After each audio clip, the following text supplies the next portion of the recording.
वालों, मेरी आवाज आ रही है जनाब? चलो जी, आवाज आ रही है? वो बंद तो नहीं हो गया? अब आवाज आ रही है? बंद कर दे।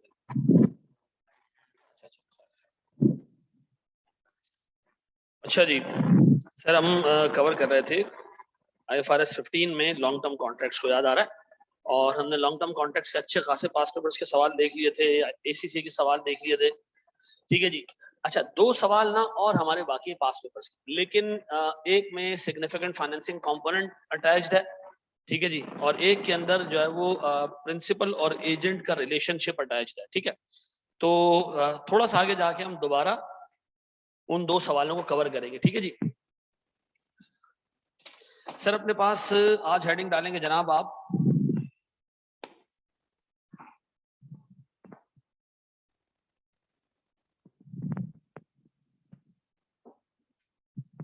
अपने पास हेडिंग डालेंगे जनाब ट्रांजैक्शन प्राइस।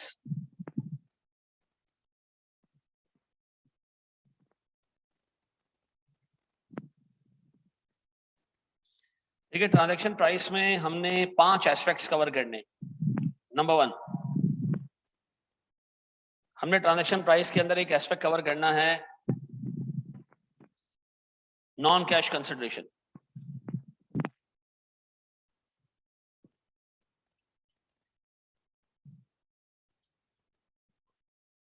सर फिर हमने ट्रांजैक्शन प्राइस के अंदर एक और एस्पेक्ट कवर करना है, कंसिडरेशन पेएबल टू कस्टमर।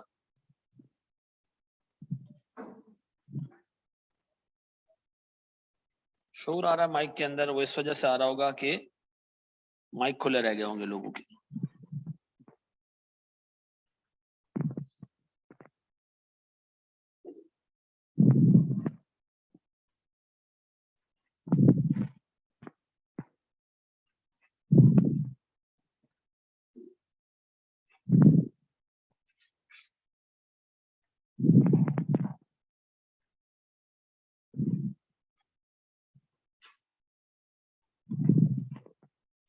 जी, अब कुछ सफाई हुई?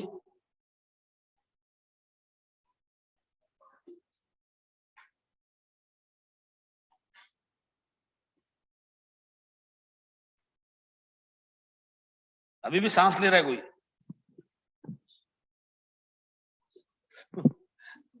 अब सही हुआ या नहीं है? अब सही है पक्का? ओके है, चलो। तो सर हम डिस्कस कर रहे थे, हमारे पास नॉन कैश कंसिडरेशन है, कंसिडरेशन पेएबल टू कस्टमर है, फिर हमारे पास जो है वो सिग्निफिकेंट फाइनेंसिंग कंपोनेंट है,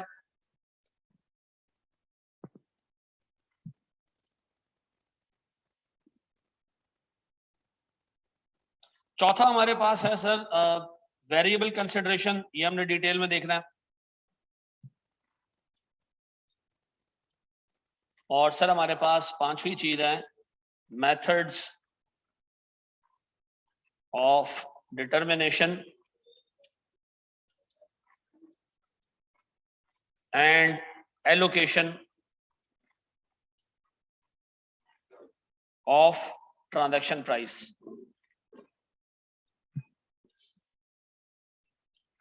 सर हमारे पास 5 कंपोनेंट्स है जो हमने कंसिडर करने हैं ट्रांजैक्शन प्राइस के अंदर। कौन कौन से? नॉन कैश कंसिडरेशन हमारे पास, कंसिडरेशन पेएबल टू कस्टमर है, सिग्निफिकेंट फाइनेंसिंग कंपोनेंट है, वेरिएबल कंसिडरेशन और methods of determination and allocation of transaction price. ये 5 कंपोनेंट्स आप कवर करोगे तो इस IFRS 15 में जितनी भी चीजें ट्रांजैक्शन प्राइस से रिलेटेड हैं वो आपको समझ आ जाएंगी, ठीक है जी, कि ट्रांजैक्शन प्राइस हमने क्या लेनी है, किस तरह एलोकेट करनी है, और ये सर स्पेसिफिक स्पेशल 5 केसेस हैं जो आपने देखने, ठीक है जी। बैठ जाओ,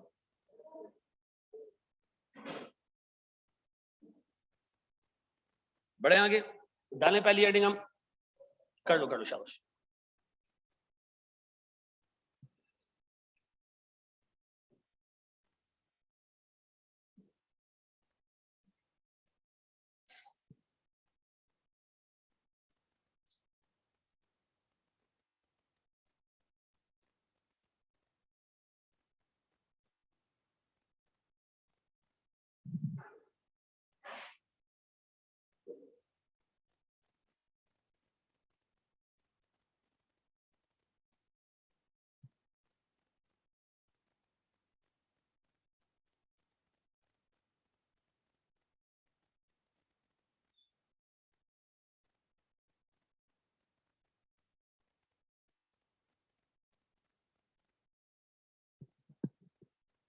एआरटीटी ने जो पैकेज अनाउंस किया उसके बारे में बता दें भाई। एआरटीटी ने पैकेज अनाउंस किया है उन स्टूडेंट्स के लिए जो अब इनरोल होंगे इस कमिंग बैच के अंदर, ठीक है। ये किसी पुराने स्टूडेंट्स के ऊपर अप्लाई नहीं होगा सर। तो इसका ऑब्जेक्टिव क्या है? इसका प्योर ऑब्जेक्टिव ये था कि जो बच्चा अभी इस वक्त फॉर्म में नहीं जा पाया है, वो अपना टाइम वेस्ट कर रहा है बैठ के, तो हमने उसको ये इंसेंटिव दे दिया कि भाई आगे पढ़ लो, रात दिन के तुम बैठे रहो अपना टाइम वेस्ट करो, ठीक है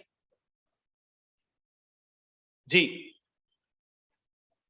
इसमें चौथा सब्जेक्ट ऑडिट का ऐड होगा। मैं सिर्फ इसलिए रुका हूं कि रिजल्ट आ जाए पहले।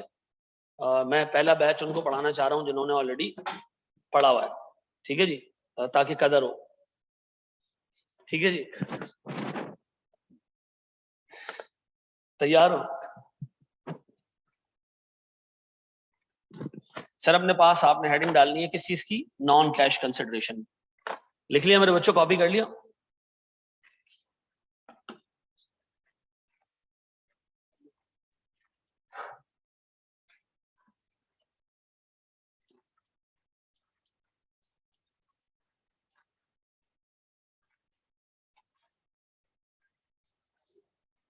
देखिए नॉन कैश कंसिडरेशन है क्या?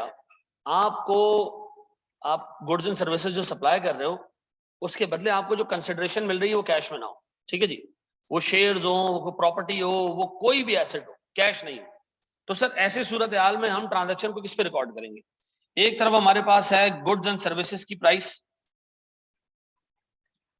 जो हम डिलीवर कर रहे हैं, ठीक है जी, और दूसरी तरफ है हमारे पास कंसिडरेशन जो कि नॉन कैश है, जो हमें रिसीव हो रही है। अब अज्यूम करो गुड्स एंड सर्विसेज की फेयर वैल्यू है 50,000 और जो कंसिडरेशन हमें रिसीव हो रही है उसकी फेयर वैल्यू है 52,000। तो बताओ मैं ट्रांजैक्शन को 50 पे रिकॉर्ड करूं या 52 पे? जी, किस पे रिकॉर्ड करूं? सिर्फ अपने आप से पूछें कि ये 52,000 की फेयर वैल्यू रिलायबल है। अगर जवाब आता है कि हाँ ये फेयर वैल्यू रिलायबल और डिटर्मिनेबल है, ठीक है जी, तो फिर आप क्या करें? इस ट्रांजैक्शन को यानी रेवेन्यू को आप रिकॉर्ड करें किसके ऊपर? 52,000। अज्यूम करो जो गुड्स हम बेच रहे हैं ना, इसकी अपनी मार्केट में वैल्यू अगर कैश में बेचा जाता है 50 का जाता है। इसकी कॉस्ट भी लिख लो सर, इसकी कॉस्ट है 40,000। कितनी है? 40,000 इसकी कॉस्ट है जो गुड्स और सर्विसेज में दे रहा हूं। 50,000 में आमतौर पर मैं मार्केट में बेच रहा हूं, लेकिन जो कैश मिल रहा होता तब। अब एक बंदा मुझे कंसिडरेशन दे रहा है, इन काइंड दे रहा है, मे बी वो शेयर्स दे रहा हूं, मे बी वो कोई प्रॉपर्टी दे रहा हूं मुझे, उसकी वैल्यू कितनी है? 52,000 रुपए। अज्यूम करो ये शेयर्स हैं, वो मुझे अपनी कंपनी के शेयर्स दे रहा है, कह रहा है कैश नहीं है, ये शेयर ले लो मेरे भाई, ठीक है जी। तो मुझे बताओ सर मैं ट्रांजैक्शन को fair value of goods given पे रिकॉर्ड करूं या fair value of consideration received पे रिकॉर्ड करूं? सर स्टैंडर्ड मुझे कहता है कि आप इसको रिकॉर्ड करो किसके ऊपर? Fair value of consideration received, अगर ये फेयर वैल्यू मालूम हो सकती है। यानी सर आप क्या करें, मैं कैसे सेल बुक करूं? मैं अपने पास इन्वेस्टमेंट डेबिट कर रहा हूं। इन्वेस्टमेंट क्यों? क्योंकि मुझे शेयर्स मिल रहा है, कितने के जी? 52,000 रुपए की। और सेल्स रेवेन्यू में क्रिएट कर दूं कितने से? 52,000 रुपए। क्लियर? डन जी। साथ ही साथ मैं एक और एंट्री पास करूं, cost of goods sold debit कितने से? 40,000 से। और इन्वेंट्री क्रेडिट कितने से? 40,000 से। ये कब? जब ये वाली फेयर वैल्यू क्या है? रिलायबल है। ऐसा डिटर्मिनेबल एंड रिलायबल है। व्हाट इफ के फेयर वैल्यू रिलायबल ना हो? मे बी प्राइवेट कंपनी के शेयर्स हो और हमने इसकी वैल्यू मालूम करने की कोशिश की हो तो 2-3 वैल्यूज आ गई हो और उन 2-3 वैल्यूज में जमीन आसमान का फर्क हो। कोई 40,000 कोट कर रहा है, कोई 60,000 कोट कर रहा है, कोई 55,000 कोट कर रहा है। हमने कहा नहीं यार ये बहुत ज्यादा वॉलेटाइल है, हम कंक्लूड कर रहे हैं कि फेयर वैल्यू रिलायबल नहीं है। अब क्या करें? सर पे स्टैंड कहता है जनाब आप ट्रांजैक्शन को किस पे रिकॉर्ड कर लो? Fair value of consideration given, यानी जो आपने गुड्स बेची है उस पे। यानी आप यही एंट्री पास करो, इन्वेस्टमेंट डेबिट कितने से? 50,000 और सेल्स क्रेडिट कितने से? 50,000। ऐसा। और फिर अगली entry cost of goods sold debit कितने से? 40 और इन्वेंट्री क्रेडिट कितने से? 40। ऐसा लिखेगा नहीं कोई भी नहीं लिखेगा। ऐसा है? अच्छा जी सर, इसका मतलब है हमारे पास रूल ये ठहरा,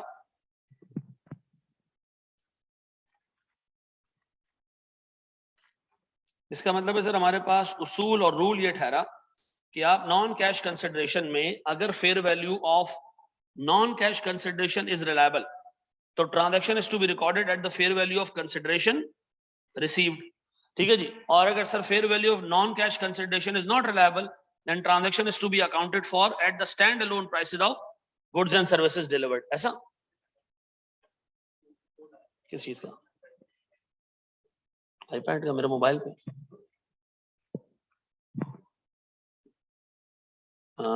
ये है 05 नहीं, कोड इज 6152। हाँ, और ये ले जाना, यही सामने नजर आ रहा है। जी जनाब, बिल्कुल सही। अगर सर इसकी शेयर्स की जगह पीपी होता तो पीपी की वैल्यू ले लेते। ठीक है जी। व्हाट इफ के दोनों की फेयर वैल्यू पता ना चलती हो, ये पॉसिबल नहीं है। ठीक है, ये मतलब आम तौर पे पॉसिबल नहीं होता। चलो for the sake of argument दोनों की फेयर वैल्यू नहीं पता चल रही है, तो फिर आप ट्रांजैक्शन को कॉस्ट ऑफ इन्वेंट्री पर रिकॉर्ड कर दो। ठीक है जी। लेकिन मैं फिर आपको बताऊं, नए स्टैंडर्ड्स के अंदर ये चीज लिखी हुई नहीं है। ये पुराने स्टैंडर्ड्स में जो पीपी एक्सचेंज होता था ना, उसमें लिखा होता था। आमतौर पे जो गुड्स आप मार्केट में बेच रहे हो, आप ये व्यू नहीं ले सकते कि मुझे तो इसकी फेयर वैल्यू नहीं पता। तो भाई जिस रेट पे बेचते हो वो क्या है, स्टैंड अलोन प्राइस। ठीक है जी। और स्टैंडर्ड ने वर्डिंग्स बड़ी केयरफुली यूज की है, उसने ये नहीं लिखा फेयर वैल्यू, उसने क्या लिखा है, स्टैंड अलोन प्राइस। क्या लिखा है देखो, स्टैंड अलोन प्राइस, जिसपे आप बेच रहे हो। ठीक है ना जी मेरे बच्चे।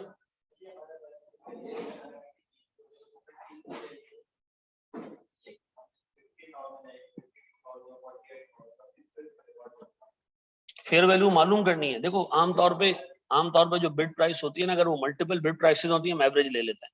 लेकिन उसके अंदर एक standard deviation, acceptable standard deviation सोच के रखते हैं कि 5% वैल्यू ऊपर नीचे हो सकती है। लेकिन अगर सर वैल्यू एक 48 आ रही है, एक 70 आ रही है, एक 102 आ रही है, एक -2 आ रही है, तो फिर मैं कंक्लूड करूंगा नहीं भाई, ये फेयर वैल्यू रिलायबल नहीं है। ठीक है जी। बड़े आगे दोस्त सवालात देखें इसके ऊपर कुछ।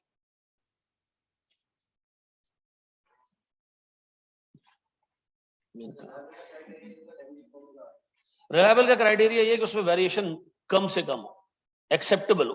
अच्छा, आमतौर पर अगर ये लिस्टेड एंटिटी के शेयर्स होते तो उसमें तो वेरिएशन होती ही नहीं है ना, वो तो डायरेक्ट फेयर वैल्यू आपको नजर आ रही है। ठीक है ना। लेकिन आमतौर पर ये ऐसे एसेट्स के लिए होता है जो यूनिक नेचर के होते हैं, क्योंकि सिर्फ शेयर्स नहीं मिलेंगे ना कंसिडरेशन में, नॉन कैश में तो पीपी भी आएगा, बिल्डिंग भी आ जाएगी।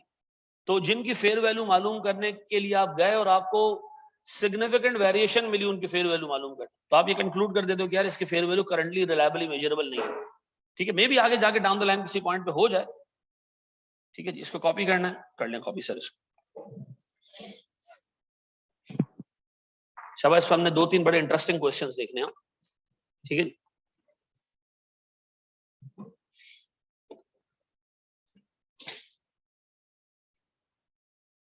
अच्छा देखो, ये लेस देन और हायर देन वाला रूल यहाँ अप्लाई नहीं होगा कि फलां की वैल्यू ज्यादा हो तो हायर पे ले जाओ, नहीं। वो कह रहा है रिलायबल है तो नॉन कैश कंसिडरेशन चाहे उसकी वैल्यू 38,000 क्यों हो।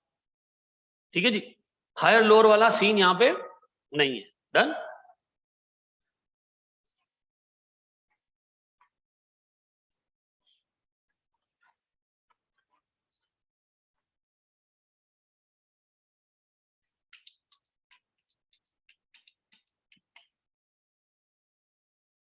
बढ़े आगे हम,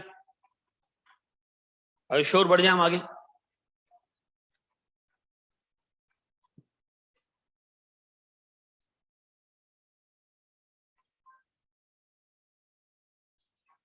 अच्छा मेरे बच्चों,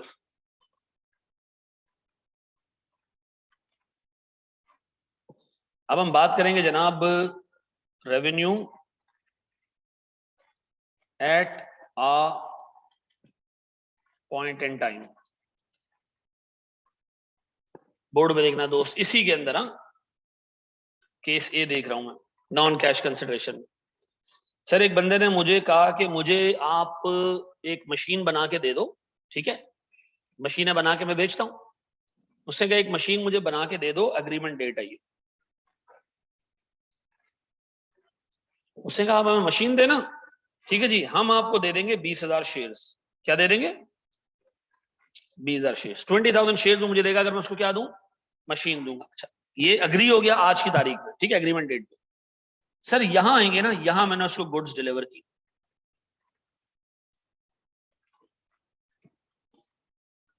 इधर एक शेयर की प्राइस, इधर एक शेयर की प्राइस इधर चल रही थी से 52 रुपए, इधर पहुंचे तो हमारे पास प्राइस पर शेयर हो गई 56 रुपीज। ठीक है जी, गौर सुनना। और थोड़े टाइम बाद हमारा ईयर एंड भी आ गया। उस दिन जो हमें शेयर रिसीव होंगे या हो चुके हैं उसकी प्राइस पर शेयर हो गई 58। हाँ जी, मुझे बताओ सर, मैंने रेवेन्यू बुक करना है at a point in time, consideration मुझे मिलनी है 20,000 शेयर्स। जिस दिन अग्रीमेंट हो रहा है उस दिन शेयर की वैल्यू 52 है, मैंने अग्रीमेंट डेट पे कोई रेवेन्यू बुक नहीं करना। डन। अच्छा, मैंने गुड्स जब डिलीवर करने सारा रेवेन्यू एक साथ बुक करना है जिस दिन मैंने कंट्रोल ट्रांसफर करना है। डन। तो इसका मतलब सारा रेवेन्यू यहां बुक होगा। इस दिन शेयर की वैल्यू हो चुकी है 56। ठीक है जी। फिर सर थोड़े टाइम बाद ईयर एंड आएगा, ये शेयर्स मेरे पास पड़े होंगे, ईयर एंड पे इसकी वैल्यू हो चुकी होगी 58। मुझे बताओ सर, मैं एग्रीमेंट डेट पे क्या एंट्री पास करूं? अग्रीमेंट डेट पे एंट्री क्या पास करूं जी? बताओ, एग्रीमेंट डेट पे मैं क्या एंट्री पास करूं? शाबाश जी, वेरी गुड सर। कुछ एंट्री पास करने की जरूरत नहीं है, नो एंट्री। क्यों भाई? हमने कोई गुड्स एंड सर्विसेज थोड़ी दी है सामने वाले को जो हम एंट्री पास करेंगे। तो फिर हम किस डेट पे एंट्री पास करें सर? सर हम गुड्स डिलीवरी डेट के ऊपर एंट्री पास कर दें। अच्छा, गुड्स डिलीवरी डेट पे जब मैं एंट्री पास करने जाऊंगा तो मैं इन्वेस्टमेंट डेबिट करूंगा। कितने से? 20,000 shares into 56। Very good sir. Non cash consideration की fair value on the date of recognition of revenue, on the date of recognition of revenue. Done. तो अब बताएं सर, मैं क्या करूंगा? ये आ गया सर मेरे पास 1120,000 और रेवेन्यू या सेल्स क्रेडिट 1120,000। मुझे बताओ, ये जो मैंने इन्वेस्टमेंट डेबिट की है या एज पर IFRS 9 है? ठीक है जी। और सर अगर एज पर IFRS 9 है, जो मुझे शेयर्स मिले हैं, सीधी सी बात है sir, transaction date accounting and settlement date accounting वाला कॉन्सेप्ट यहाँ अप्लाई नहीं होगा, यहाँ बिल्कुल भी अप्लाई नहीं होगा, यहाँ बिल्कुल भी अप्लाई नहीं होगा। ठीक है जी, यहाँ बिल्कुल भी अप्लाई नहीं होगा। ठीक है जी यार, वो सिर्फ और सिर्फ याद रखना उस केस में जब आप शेयर्स खरीद रहे हो बदले में कैश दे रहे हो। यहाँ जो आपको शेयर्स मिलने, आपने कोई परफॉर्मेंस ऑब्लिगेशन पूरी ही नहीं की है तो मैं रेवेन्यू बुक नहीं कर सकता। ठीक है जी, तो याद रखना यहाँ कोई एंट्री ऐसी पास नहीं करना चाहिए। शेयर्स एडवांस में मिलते हैं, डिलीवरी सारा बता रहा हूँ, एक एक करके सारे केस डिस्कस कर रहे हैं ना अभी, सारे केस एक एक करके डिस्कस कर रहे हैं। ठीक है जी। अच्छा जी, मुझे बताओ, पहला केस हम डिस्कस कर रहे हैं कि हमने goods and services at a point in time पे दी, हमने रेवेन्यू बुक करने के लिए रेट कौन सा इस्तेमाल करना है? गुड्स डिलीवरी डेट वाला। डन। फिर मुझे बताओ, ईयर एंड आया। जब ईयर एंड आया मेरे बच्चों, तो मैंने क्या किया होगा? इसको रिवैल्यू किया होगा। ठीक है जी। अब मेरा एक शेयर सर 56 से 58 पे चला गया, तो क्या करूं मैं इन्वेस्टमेंट डेबिट कर रहा हूं कितने से? 20,000 इंटू 2, कितने से? और फेयर वैल्यू का गेन मे बी OCI में जाए, मे बी PNL में जाए, subject to the classification of investment.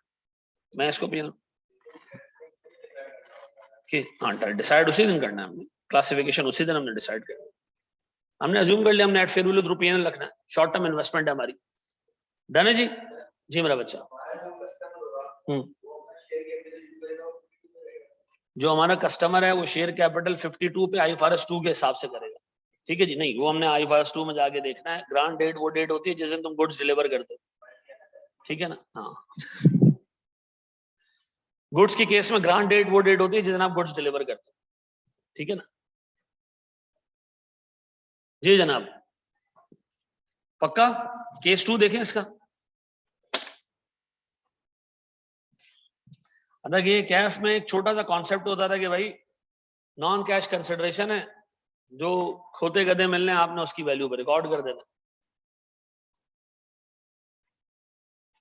यहाँ थोड़ा सा उसके मामला आउट है।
हैं? सबने कंफर्म किया था उस दिन। सर 8:22 वैसा हुआ। चले जी मेरे बच्चों, बढ़े हम आगे।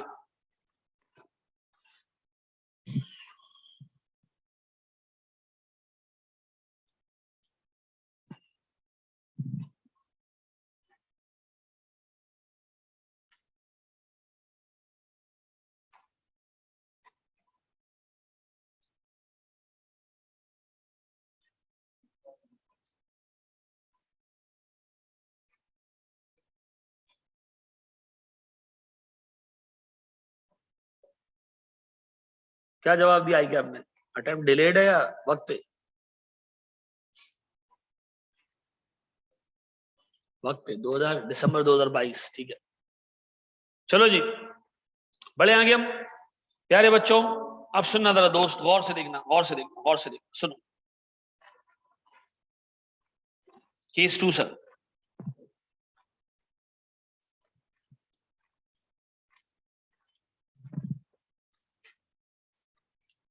अग्रीमेंट डेट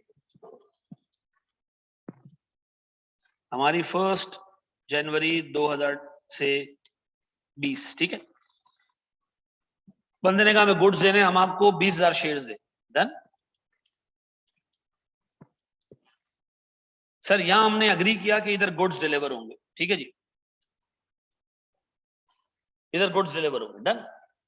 ये गुड्स डिलीवरी डेट है 30 जून। बंदे ने कहा मैं 30 जून पे आपको शेयर्स नहीं दूंगा, मेरे पास लीगल अप्रूवल नहीं आए होगा, लीगल अप्रूवल मिलते मिलते मुझे सितंबर आ चुका होगा, तो मैं आपको 30 सितंबर पे शेयर्स दूंगा। और सर ये मेरा ईयर एंड होगा।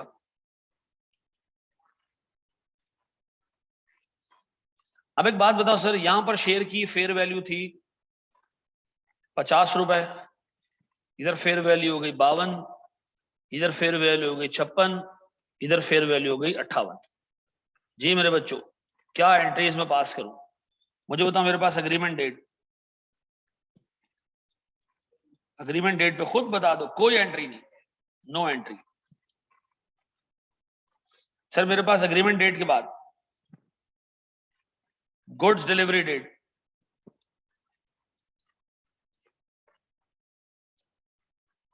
मैं एंट्री पास करूंगा रिसीवेबल डेबिट, कितने से?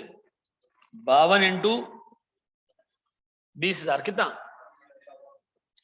एंटाइटलमेंट टू रिसीव वाली बात प्रिवेल करती है 30 जून को रेवेन्यू बुक करने। बिल्कुल बिल्कुल सही कह रहे हो बजान। कितना जी? 1.04 मिलियन, 1040000 रेवेन्यू क्रेडिट कितने से? देखो इसको समझाने का ऑब्जेक्टिव क्या था। अब मजीद जो इसमें चेंजेस आएंगी ना, अब आप उसको रेवेन्यू में नहीं डालोगे, वो जाएगा फेयर वैल्यू गेन के अंदर, ठीक है जी। अब बताएं सर उसके बाद तीसरी चीज, ये क्या है सर मेरे पास? शेयर्स रिसीव्ड, मैं एंट्री पास करूंगा, गौर से देखना, एंट्री इसकी खतरनाक है थोड़ी सी। इन्वेस्टमेंट डेबिट, पता कितने पे? 56 इंटू 20,000। ये क्यों? क्योंकि IFRS 9 कहता है कि investment should be recorded at fair value, यानी फाइनेंशियल एसेट डे 1 पे किस पे रिकॉर्ड होगा? फेयर वैल्यू पे। कितना? 1.12 मिलियन। लेकिन सर मेरे पास से रिसीवेबल गया कितने का? सर 1040000। सर इसके बाद बाकी? Very good sir, fair value gain कितना जी? 80,000। खलास। अब बताओ सर, मेरे पास ईयर एंड भी आएगा,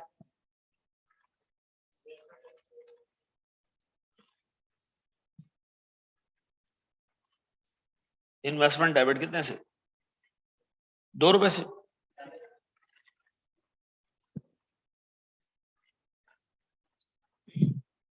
और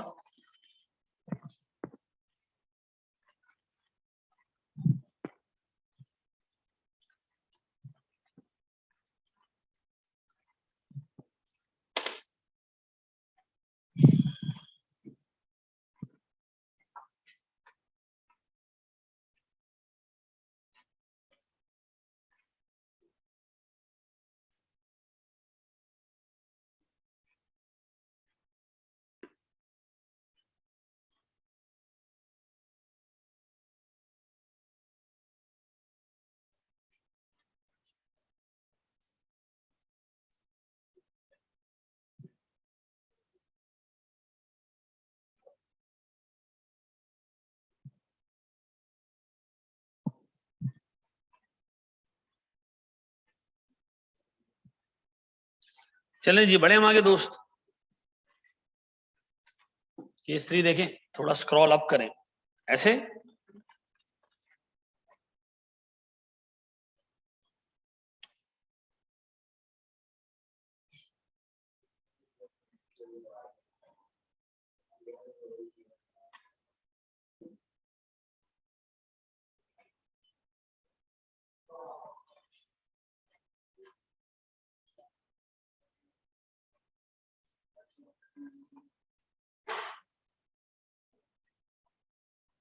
चलें, वो आज तक समझ नहीं है, क्लास खत्म होती है अपना बैग क्यों नहीं लेके जाते हैं? ये तो यहाँ दूसरी क्लास भी थोड़ी है। चलो जी, बढ़े आगे मेरे बच्चों।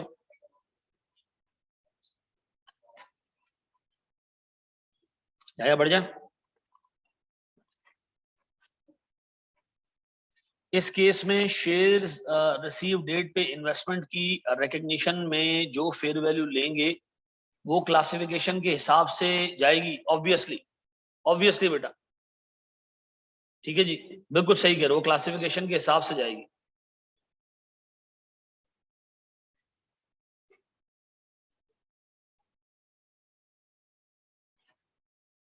बढ़े आगे हम।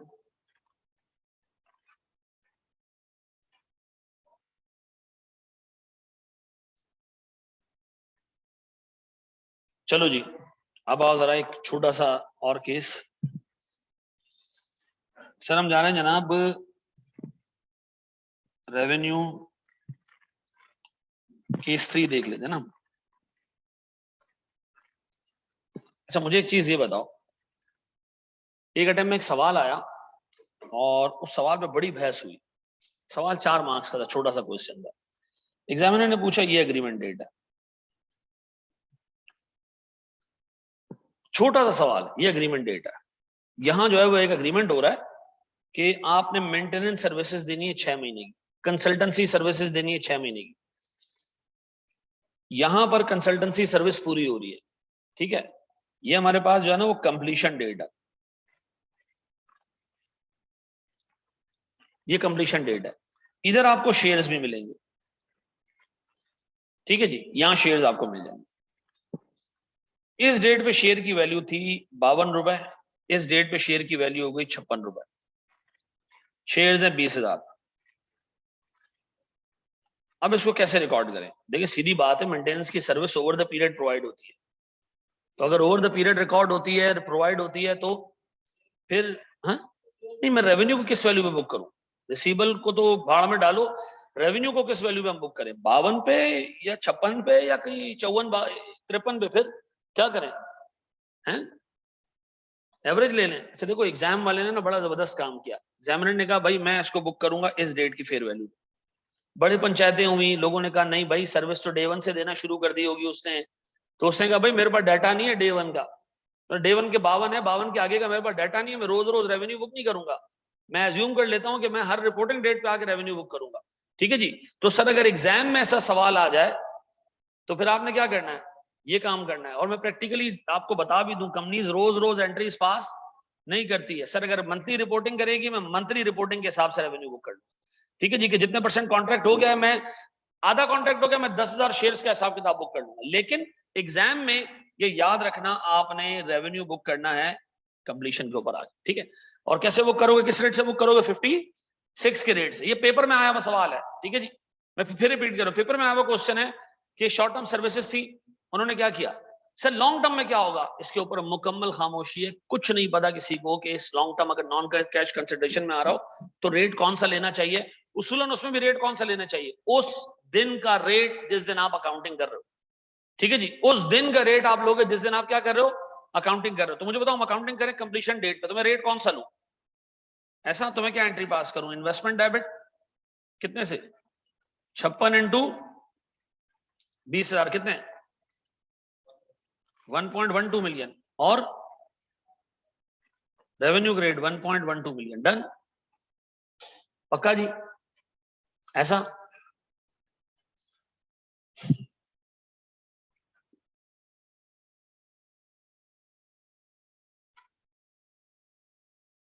बड़े हम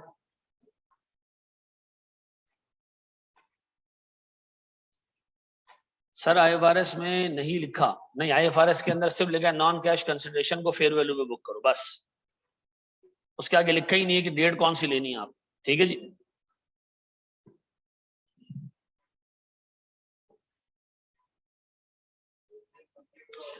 लेकिन रेवेन्यू जो over the period revenue record हो रहा होना चाहिए वाला वो कॉन्सेप्ट मैं फिर रिपीट कर रहा हूं, जब रेवेन्यू ओवर द पीरियड भी रिकॉर्ड हो रहा, अकाउंटिंग एक ही दिन बैठ के करेंगे ना, अकाउंटिंग हमारे रिपोर्टिंग डेट पे बैठ के करेंगे। तो रिपोर्टिंग डेट पे जो फेयर वैल्यू हो शेयर की, जैसे मिसाल के तौर पर कॉन्ट्रैक्ट 4 साल का होता, 20,000 शेयर्स हैं, तो हम अज्यूम कर लेते हैं अगर ये कॉन्ट्रैक्ट इवनली डिस्ट्रीब्यूटेड है तो हर साल हम एंटाइटल्ड हो जाएंगे कितने शेयर्स के लिए, 5,000 शेयर्स के लिए। तो मैं 5,000 शेयर्स जो पहले साल के एंड पे लूंगा, पहले साल की वैल्यू पे रेवेन्यू बुक कर लूंगा, दूसरे साल के एंड में 5,000 और मिलेंगे, मैं उसके हिसाब से रेवेन्यू बुक कर लूंगा, पुरानों को रीवैल्यू कर दूंगा। ठीक है जी। तो ऐसे चलता रहूंगा आगे मैं।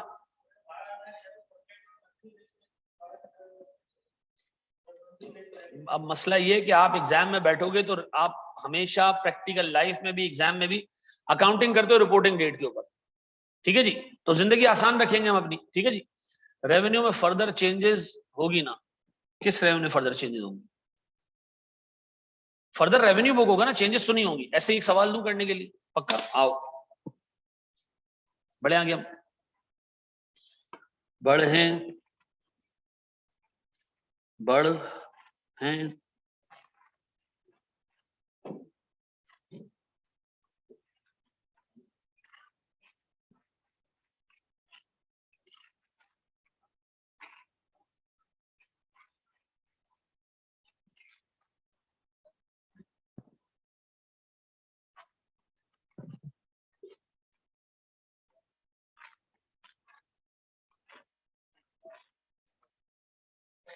अच्छा भाई, हम इंशाल्लाह ताला इसी वीक में आपको अपना वॉल्यूम 1 दे रहे हैं किताब का, जिसमें 7 स्टैंडर्ड्स कवर्ड हैं। वॉल्यूम 2 के अंदर तकरीबन 7-8 कवर होंगे। ठीक है जी। और कोशिश करेंगे कि इसके अंदर हम सारे सवालात जो भी हमने क्लास में कराने हैं, पास पेपर दे, सब एक ही जगह डाल दें। ठीक है।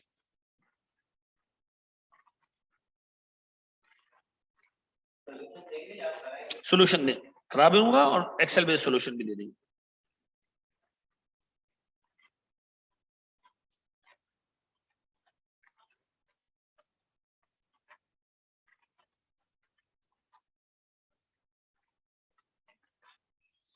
चलें सर, प्लीज बोर्ड पे देखिएगा। देखिए क्या कह रहा है जनाब, ABC limited provides consultancy and other one off financial advisory services to Maddy limited. Consideration ABC gets is the equity shares in the following manner. वो कह रहे हैं जनवरी से लेके जून तक का जो काम हमने किया, इसका मतलब जनवरी में कुछ काम किया होगा, फेब में भी किया होगा, मार्च में भी किया होगा, अप्रैल में भी किया होगा, मई में भी किया होगा, जून में भी किया होगा। वो कह रहे हैं सबके शेयर्स हमें मिले कितने? 8,000। और सर जिस दिन ये शेयर मिले उस दिन फेयर वैल्यू कितनी थी? 45। ये पूरा अमाउंट में रेवेन्यू में डाल डन। अच्छा, फिर वो कह रहे हैं अगले 6 महीने में जो आपको शेयर्स मिले ना, अगले 6 महीने के स्टार्ट पे वैल्यू 45 थी, एंड पे 52 थी। तो अब बताओ मैं क्या करूंगा? मैं सर जो 12,000 शेयर्स रेवेन्यू में डालूंगा 52 के हिसाब से डाल दूंगा, पुराने वालों को रिवैल्यू कर दूंगा। ऐसा सर, मुझे एंट्रीज पास करके दे दे, इसकी शाबाश। वो रिवैल्यू हो जाएंगे बिल्कुल। क्रेडिट रेवेन्यू में बिल्कुल भी नहीं करेंगे भाई। तो रेवेन्यू का अकाउंट खुला हुआ ही रहेगा अगले 35 साल तक, जब तक हम इसको बेचेंगे नहीं।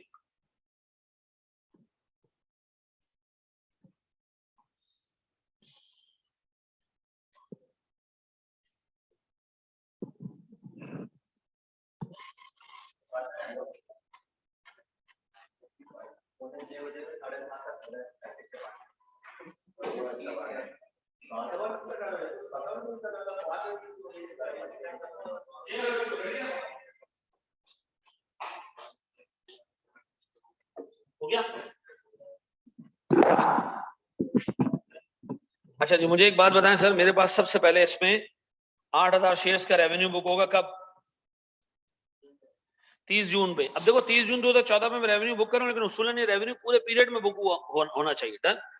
लेकिन एग्जाम व्यू पॉइंट से प्रैक्टिकल एक्सपीरियंस देखते हुए मैं इन्वेस्टमेंट को डेबिट करूंगा कितने से? 8,000 इंटू 45 कितना?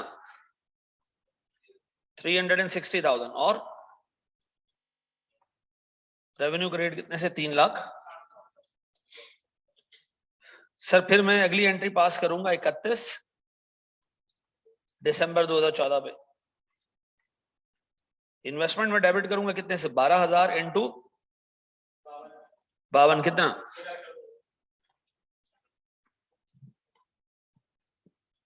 रेवेन्यू क्रेडिट कितने से? 6,24,000। फिर मैं दोबारा सर इन्वेस्टमेंट को डेबिट करूंगा, लेकिन इस दफा रिवैल्यूएशन करने के लिए इन्वेस्टमेंट 8,000 इंटू 7 ना, और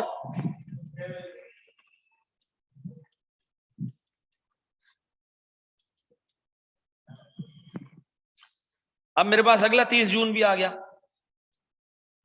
30 जून 2015 क्या एंट्री मैंने पास की? इन्वेस्टमेंट डेबिट कितने से? कितने शेयर्स हैं? 7,000 इंटू 56, 3,92,000। रेवेन्यू क्रेडिट कितने से? 390। अच्छा, अब जो मेरे पास पुराने सारी होल्डिंग, एंटायर होल्डिंग 20,000 शेयर्स की, 20,000 शेयर की होल्डिंग है ना, 8 पुराने और 12 फिर उसके बाद जी 20,000 पुराने सारे शेयर में 52 पे ले आया था, अब 52 की जगह इसको 56 पे ले आया। कितना जी? और कितना जी? पक्का जी? डन है जी। एक और सवाल आपको दूसरा करने के लिए, ये किसी ने कॉपी तो नहीं करना ना?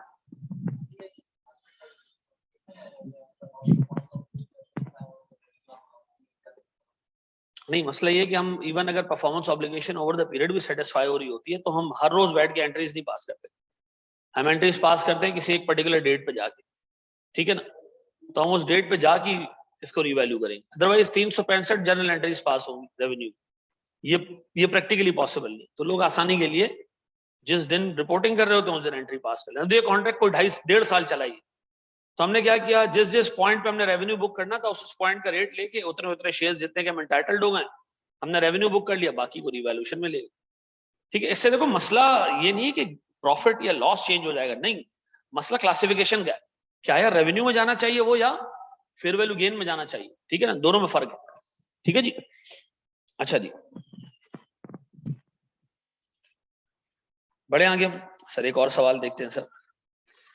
अच्छा, हम सबको ये बात पता है कि इन्वेस्टमेंट प्रॉपर्टी में क्या क्या आता है? इन्वेस्टमेंट प्रॉपर्टी वो लैंड और बिल्डिंग है जो हमने रेंटल इनकम या कैपिटल अप्रिसिएशन के लिए खरीदी, ऐसा।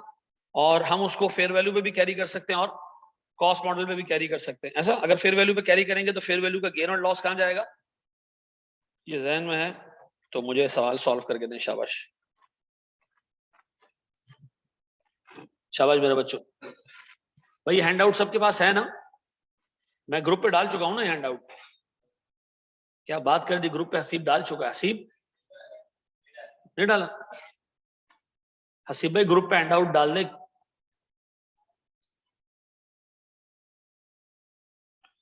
डाल रहा हूं अभी, चलो ठीक। हसीब भाई की ग्रुप पे हैंड आउट भी डाल लें।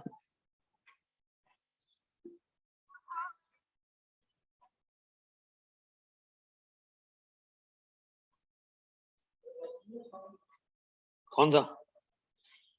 10 मिलियन है ना, वो कॉमा का मतलब है ये। आप देखो रुपीज भी नहीं लिखा होगा, आर लिखा होगा। ये साउथ अफ्रीकन क्वेश्चन है। साउथ अफ्रीका की करेंसी है रैंड, वो आर लिखते हैं, ठीक है ना। और वो गैप भी नहीं देते, आर के डायरेक्ट बाद जो है वो गिनती शुरू कर देते हैं।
हेलो,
ये 1 सितंबर या 1 अक्टूबर को हमने रेंट पे दिया है, मतलब प्रॉपर्टी हमने रेंट पे दी है।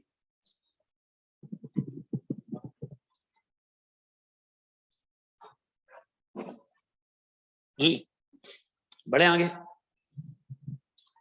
बढ़े बढ़े। चलो जी, हमने किया ये होगा प्यारे भाई। सबसे पहले हमने वो कह रहा है कि जनाब U limited manufacture specialised plant and equipment.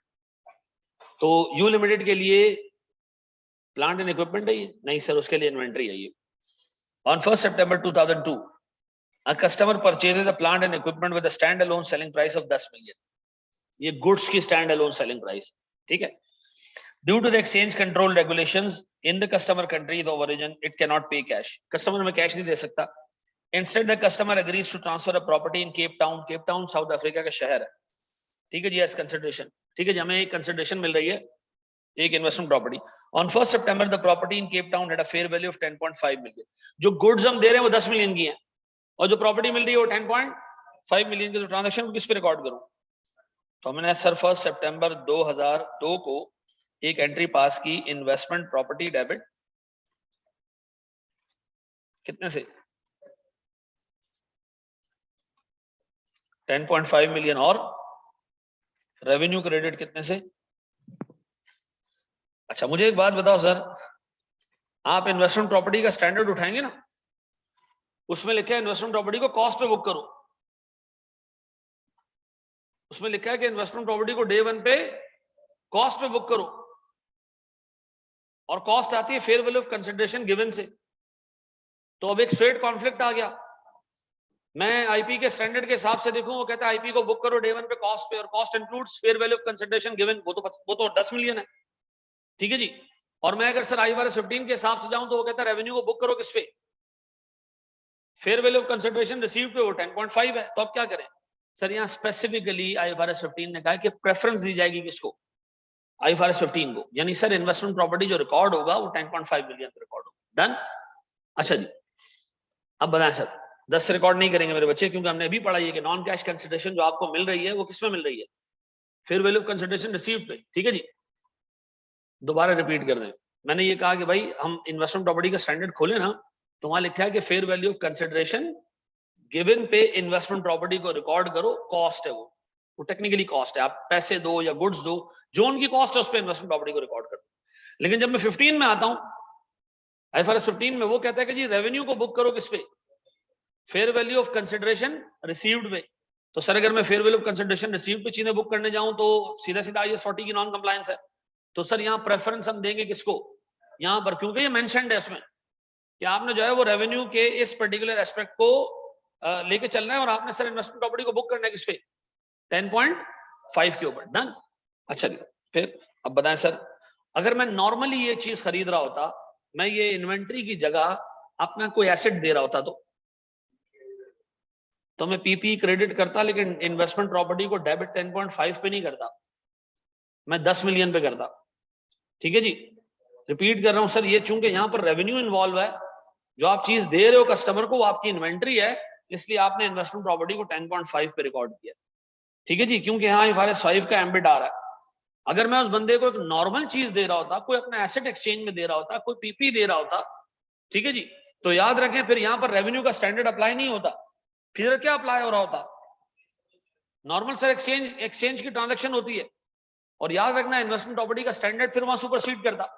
फिर आप इन्वेस्टमेंट प्रॉपर्टी को रिकॉर्ड करते किसके ऊपर, fair value of consideration given पे, ऐसा।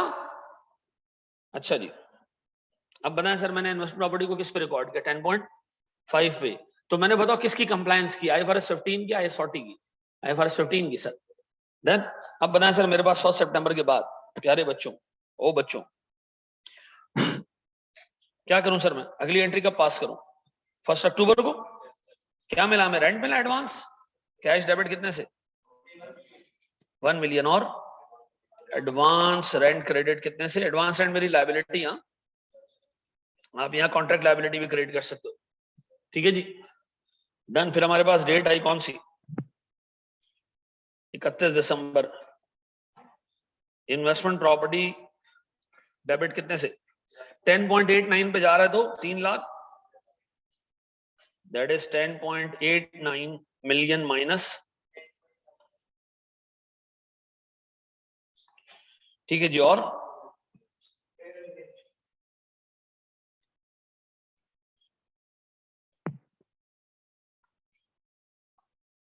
क्लियर। अच्छा जी, अब बताएं जी उसके बाद सर मैं 31 दिसंबर को एक और एंट्री पास करूं, वो क्या है, ये पूरे साल का रेंट है 1 million divided by 12 multiply by, और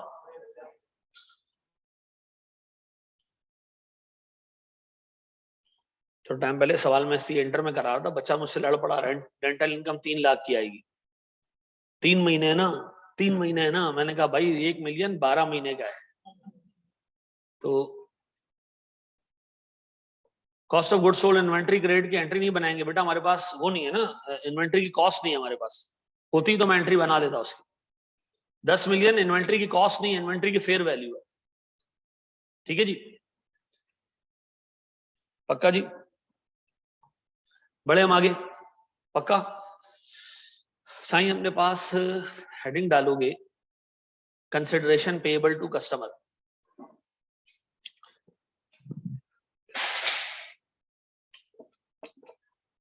आज हमने जब क्लास शुरू की, ऊपर जाऊं मैं थोड़ा सा, अच्छा भाई हम अपनी वीक की चौथी क्लास इंशाल्लाह ताला बस एक आध हफ्ते के अंदर ना इनकॉर्पोरेट कर देंगे, तो वीक की हमारी 4 क्लासेस हो जाएगी।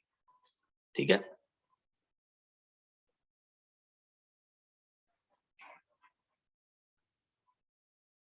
चार BFD 4 FFR, ठीक है। वीकेंड्स पे दोनों सेम डे होंगी, 2 वीकेंड्स 2 वीकडेज 2 वीकडेज, एक दिन छुट्टी करेंगे हम जुमेरात वाले दिन। ठीक है जी, शुजा एक सेकंड ना। अच्छा देखो मैंने क्लास स्टार्ट की, मैंने आपको क्लास के शुरू में ये बताया कि हमने ट्रांजैक्शन प्राइस को 5 हिस्सों में पढ़ना है। ठीक है जी, हमने इसमें से पहला हिस्सा कंप्लीट कर लिया, कौन सा, और इसकी समरी अगर याद रखनी हो तो ये इसकी समरी है सर, कि fair value of consideration non cash consideration अगर रिलायबल है तो उस पर रिकॉर्ड करो, और अगर fair value of non cash consideration reliable नहीं है तो फेयर वैल्यू नहीं, stand alone price of goods पे रिकॉर्ड करो। डन। अब आपने करना है सर क्या चीज, नॉन कैश कंसिडरेशन के बाद अब अपने पास आपने हेडिंग डालनी है sir consideration payable to customer, ऐसा।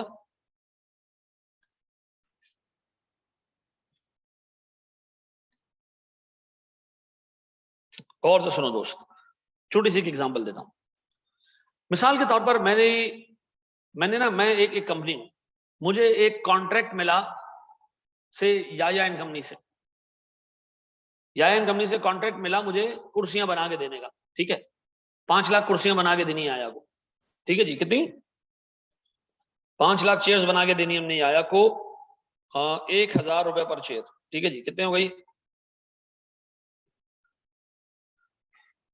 500 मिलियन का कॉन्ट्रैक्ट है, ऐसा सही लिखा मैंने, हाँ 500 मिलियन का कॉन्ट्रैक्ट है, ठीक है जी। और सुनना, याया को मैं 5 लाख चेयर्स दूंगा 1000 के हिसाब से, एंड याया वुड पे 500 मिलियन टू मी, ठीक है जी। मैं याया को क्या दूंगा, ये मैं हूं सप्लायर, ये याहिया है, यो याया है, मैं याया को दे रहा हूं क्या चीज, चेयर्स,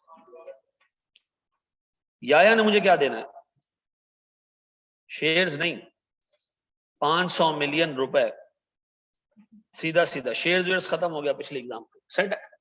याया ने देना है मुझे 500 मिलियन रुपए। अब मैंने कहा याया भाई इतना बड़ा कॉन्ट्रैक्ट आपने हमें दे दिया है, ठीक है जी, हम जा रहे थे किसी ब्रोकर वोकर के पास, हम गए ही नहीं, हमें कोई ब्रोकर आपसे मिलवाता ढूंढता, तो हमें बड़ी खुशी है याया भाई आपने इतना बड़ा कॉन्ट्रैक्ट दिया, हम चाहते हैं हम आपको एक बोनस दें। किसको बोनस दें, कस्टमर को, किसको, अच्छा कस्टमर से पैसे मिलने, हमने कहा कस्टमर हम आपको बोनस देते, इतना बड़ा आपने हमें काम दिया, चलो जी हम आपको काम कर रहे हैं 20 मिलियन रुपए का बोनस दे रहे हैं। कितने का, याया ने पूछा है किस लिए, हमने कहा खुशी हो रही है हमें, हम आपको दे रहे हैं एक बोनस, ठीक है जी, 500 मिलियन आप देंगे हमें, हम आपको 20 मिलियन का बोनस दे रहे हैं। अच्छा 500 मिलियन हमें ओवर द पीरियड मिलेंगे, 20 मिलियन हमने अपफ्रंट दे दिए। स्टैंडर्ड कहता है अपने आप से सवाल पूछो, जो तुमने 20 मिलियन याया को दिए हैं, इसके अगेंस्ट तुम्हें याया ने कोई गुड्स एंड सर्विसेज दी, हमने कहा नहीं, गुड्स एंड सर्विसेज तो हमने देनी है उसको, उसके 500 मिलियन लेने, उसने कहा वो तो सही है, वो तो साइड पे रखो, ये जो आपने याया को पैसे दिए किस खाते में दिए, को गुड्स एंड सर्विसेज मिल रही है, मैंने कहा नहीं, उसने कहा गुड्स एंड सर्विसेज नहीं मिल रही है ना, तो फिर इफेक्टिवली आप रेवेन्यू 500 मिलियन नहीं बल्कि 500 माइनस 20 मिलियन पे बुक करें, यानी आप इस अमाउंट को जो 20 मिलियन आपने अपफ्रंट याया को पे किया, ये आपका एक्सपेंस डे 1 का नहीं है, आप इसको डे 1 पे एक्सपेंस आउट मत करना, आप इसको over the period as a reduction in revenue ले लेना, आप इसको रिडक्शन इन ट्रांजैक्शन प्राइस ले लेना, ठीक है जी। यानी आप इसको क्या करना, गौर से सुनना सर, यानी मैंने क्या किया, डे 1 पे एक एंट्री पास की, ईयर 0 पे कंसिडरेशन टू कस्टमर डेबिट कितने से, 20 मिलियन से, और कैश क्रेडिट कितने से, 20 मिलियन से। मैंने दिमाग बना लिया कि मैंने याया को कितने पैसे दिए, 20 मिलियन रुपए दिए, कितने दिए, 20 मिलियन रुपए दिए, गौर सुनना। अच्छा मैंने डे 1 पे ना एक परसेंटेज कैलकुलेट कर ली, क्या कैलकुलेट कर ली, एक परसेंटेज किस चीज की, कि मैंने 20 मिलियन रुपए याया को दिए हैं out of a contract size of 500 million, मुझे बताओ परसेंटेज कितना बनता है,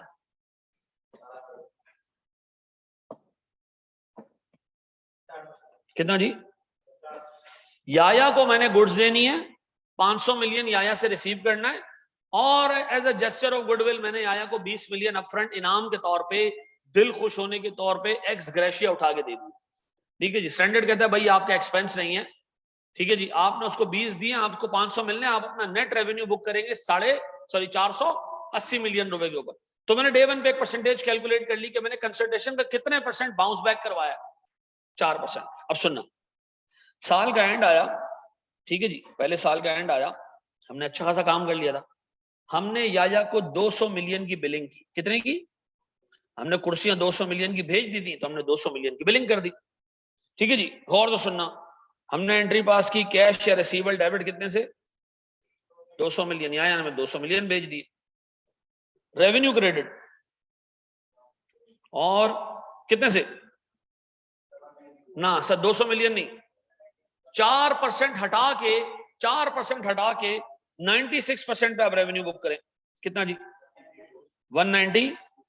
फिर मुझे एक बात बताओ बाकी का क्या करूं, कंसिडरेशन टू कस्टमर जो कि इफेक्टिवली 4% है, कितना जी, आप ये क्रेडिट कर दें। मुझे एक बात बताओ सर, आपको नहीं लगता आपका रेवेन्यू जो ओवर द पीरियड बुक होगा वो 500 मिलियन नहीं बल्कि 480 80 मिलियन को होना भी यही चाहिए, क्योंकि मेरा नेट कंसिडरेशन जो कस्टमर से मिल रहा है वो कितना है। इसका मतलब है सर, अगर डे 1 पे आपने कस्टमर को कोई कंसिडरेशन पे की और कस्टमर से उसके बदले कोई टेंजिबल गुड्स एंड सर्विसेज नहीं ली, तो स्टैंडर्ड कहता है भैया आपने जो पैसा पे किया है, treat this as a reduction in revenue, not as an expense. ठीक है जी। आप क्या करें, आप ओवर द पीरियड जो कस्टमर से कमाएंगे, जो आपकी एक्सपेक्टेड कमाई है, आप इस पर्टिकुलर अमाउंट को जो डे 1 पे आपने पे किया है उसको एज अ रिडक्शन बुक करें। कैसे? डे 1 पे आप एक परसेंटेज निकाल लें कि ये मैंने कस्टमर को दिया, ये उससे लेने, तो इफेक्टिवली सर मेरे पास कितना कितना परसेंट, 4% का अमाउंट बना। सर इसका मतलब है जब भी मैं रेवेन्यू बुक करूंगा, बिलिंग करूंगा, मैं 4% का अमाउंट सीटीसी से काट लिया करूंगा, बाकी का अमाउंट में क्या करूंगा। अच्छा मुझे बताओ, मैं 500 मिलियन अगर इसको दूंगा, या 500 मिलियन इफेक्टिवली गुड्स देके इससे 500 मिलियन रिसीव करूंगा, तो बताओ 500 मिलियन का 4% 20 मिलियन रुपए से रेवेन्यू में कम बुक करूंगा। ऐसा ओवर द पीरियड में रेवेन्यू बुक करूंगा 400। इसका मतलब है सर, जब भी आप कंसिडरेशन पे करते हो कस्टमर को, देखो कंसिडरेशन का फ्लो किसकी तरफ से होना चाहिए, कस्टमर से सप्लायर की तरफ। हम क्या कर रहे हैं, सप्लायर कस्टमर को दे रहा है, तो सर स्टैंडर्ड कहता है जनाब आप इसको ट्रीट करो कैसे, CTC is one asset, yes sir, is our asset, very good sir, is our asset, very good, that will be reduced when revenue is recognized, excellent जी, बिल्कुल सही कह रहे हैं आप। ईयर एंड के ऊपर रिमेनिंग CTC फाइनेंशियल स्टेटमेंट में asset के नाम पे आ रहा होगा, CTC है, कंसिडरेशन टू कस्टमर एसेट के नाम पे आ रहा होगा। अच्छा सर आमतौर पे इसको रिसीवेबल्स में से नेट करके दिखाते हैं, ठीक है जी, जहां रिसीवेबल आ रहा होता है ना उसमें से नेट कर देते हैं इसको, मतलब उसके अंदर इनकॉर्पोरेट कर देते हैं, नेट का वर्ड सही नहीं, उसके अंदर इनकॉर्पोरेट कर देते हैं, ठीक है जी। सर अगर एसओसी पे रेवेन्यू की बेसिस डिटरमिन कर रहे हैं तो 500 मिलियन में ले या सीधी बात है ना भाई, मेरी बात सुनो, स्टेज ऑफ कंप्लीशन पे रेवेन्यू बुक कर रहे हो, तो आप रेवेन्यू को कितना लोगे, 500 मिलियन लोगे या 480 मिलियन लोगे। भाई मेरा रेवेन्यू बुक ही 480 मिलियन पे होगा, ये तो मैंने सिर्फ एंट्रीज बनाने के लिए आपको बताया। अच्छा मुझे बताओ कितने परसेंट कॉन्ट्रैक्ट तुम कंप्लीट कर चुके हो, आपने 500 मिलियन में से 200 मिलियन की कुर्सियां प्रोवाइड करनी, कितना कर चुके हो कंप्लीट, 40%। लगाओ जरा 480 का 40% कितना होता है,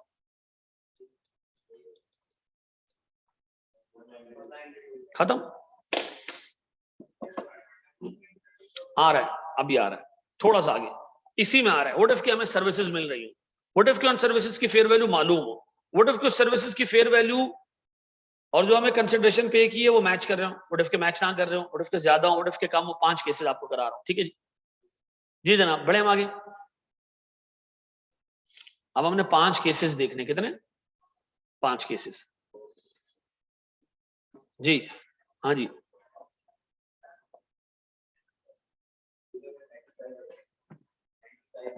इस दफा लिए 95, पुराने जो 40 थे उसके अलावा 55 और लिए।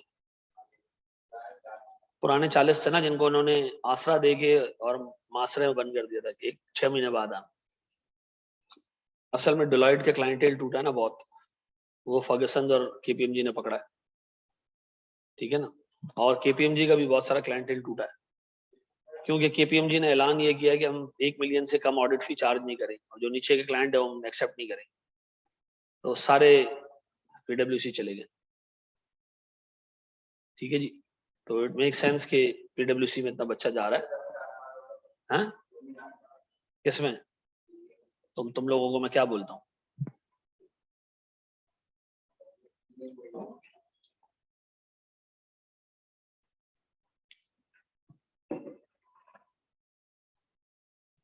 जी मेरे बच्चों,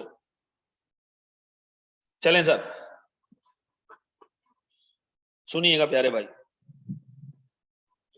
मेरे प्यारे बच्चों, है प्यारे बच्चों, है नन्हे मुन्ने बच्चों,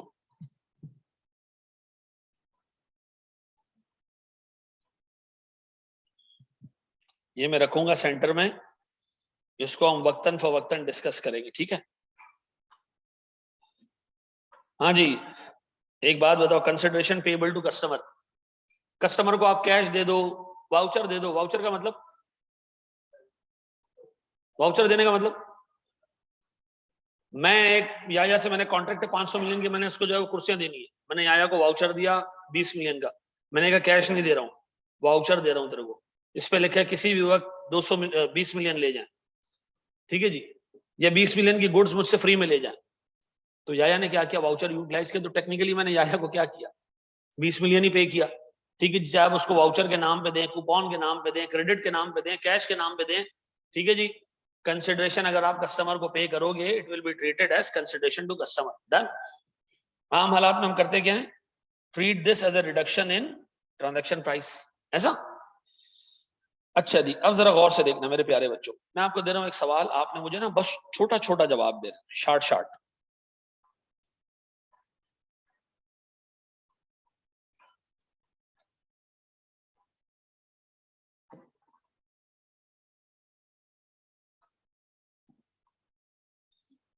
मुझे बताओ मेरे प्यारे बच्चों, मैं ट्रांजैक्शन प्राइस को क्या रखूं जी?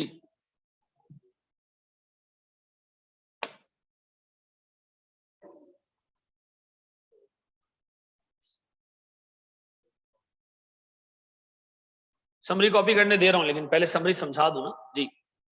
क्या है जी इसमें, Sabur construction is constructing a factory for Javedan steels. एक स्टील मैन्युफैक्चरिंग कंपनी, हम उसके लिए फैक्ट्री बना रहे हैं, ठीक है जी। और उसको हमने कहा जनाब on a land that is already owned by Javedan cement. इसका मतलब है आपने revenue over the period book करना है। डन।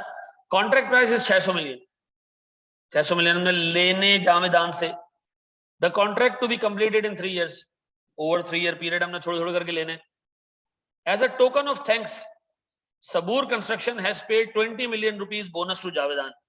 मुझे बताओ मैं ट्रांजैक्शन प्राइस कितनी लूं जिसपे मैंने रेवेन्यू बुक करना है जी? क्या इस पैसे के अगेंस्ट आपको गुड्स एंड सर्विसेज मिली? नहीं। तो बताओ मैं क्या करूं, 600 मिलियन माइनस 20 मिलियन, इसका मतलब है मैं रेवेन्यू बुक करूंगा ओवर द पीरियड कितना, 580 मिलियन। इससे ज्यादा मैं रेवेन्यू बुक नहीं करूंगा, ऐसा। अब गौर से देखना मेरे प्यारे बच्चों, अच्छे तरीके से देखना, लिखेगा नहीं कोई भी, मैं 3 एग्जांपल दूंगा, उसके बाद आप इसको कॉपी करोगे, ठीक?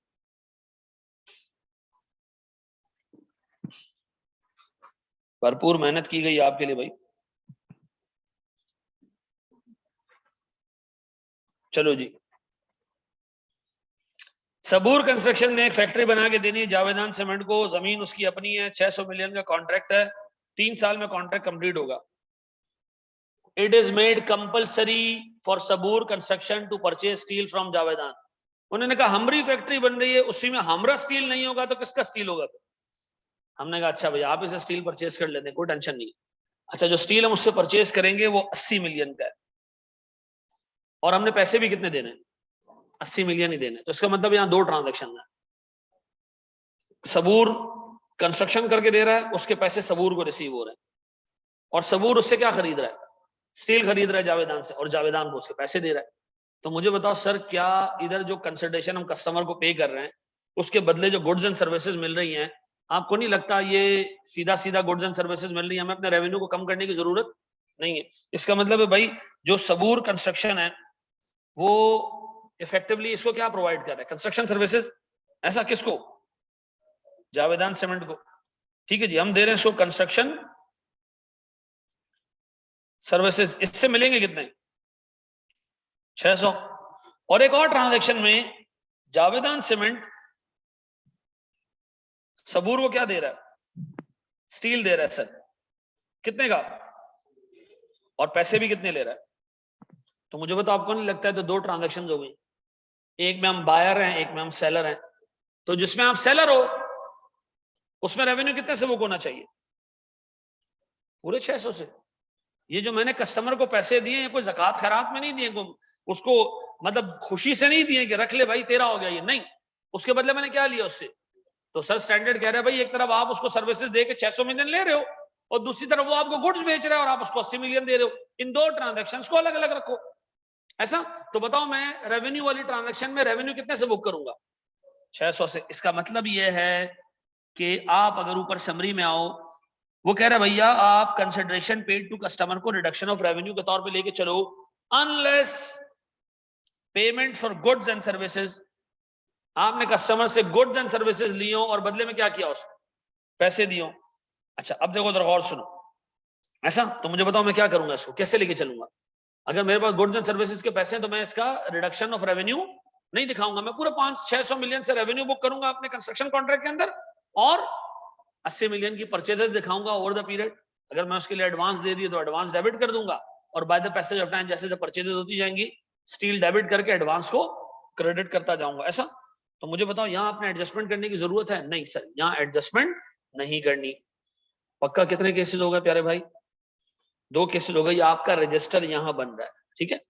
ये जो पीडीएफ बन रहा है ना, लास्ट टाइम हमारा IFRS 15 मैंने कवर कराया था, इस एक्सटेंट पे नहीं कराया था, ठीक है जी, इस एक्सटेंट पे नहीं कराया था, इसमें मैंने बहुत सारी चीजें डाली हैं। लास्ट टाइम इवन इससे कम एक्सटेंट पे बुक हुआ था, करवाया था मैंने, तो 100+ पेजेस गए थे, ठीक है। ये इसके पीडीएफ के अब जाएंगे कोई 200 पेजेस, ठीक है।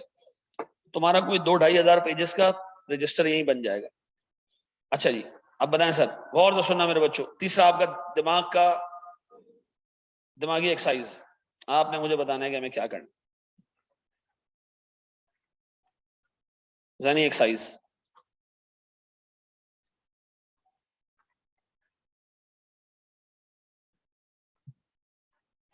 जी प्यारे बच्चों। जावेदान सीमेंट ने कॉन्ट्रैक्ट दिया है 600 मिलियन का, ठीक है। 600 मिलियन जावेदान सीमेंट से मिलेंगे हमें, ठीक है। हम हैं कौन? जावेदान स्टील से हम हैं सबूर को 600 मिलने।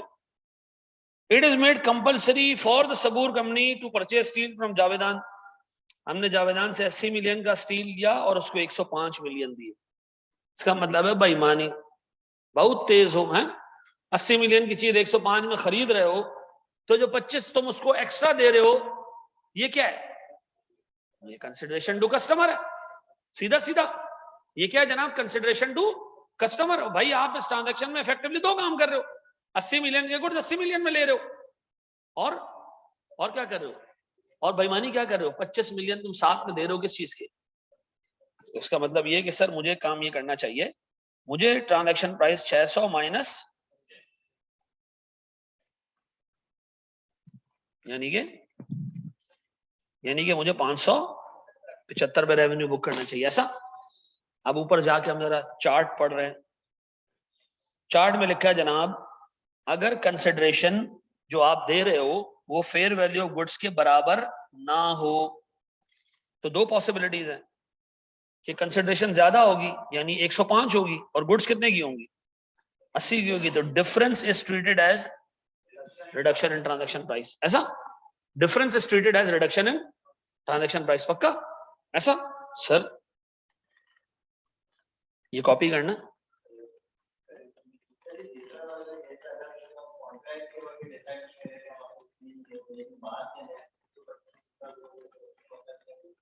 नहीं, अगर बाद में भी तुम ले रहे हो और तुम पैसे एडिशनल दे रहे हो तो नहीं, ये कॉस्ट नहीं है। 80 मिलियन फेयर वैल्यू है गुड्स की, ठीक है। अच्छा, इसको पहले काम करो, कॉपी कर लो। रुक जाओ मैं थोड़ी देर। 3 केसेस मैंने आपको करा दिए, या चौथा 5वां भी करा दो? हाँ, अच्छा, पहले केस में हमने क्या देखा? 20 मिलियन हमने फ्री में दे दिए, तो आपने रिडक्शन रेवेन्यू देख लिया।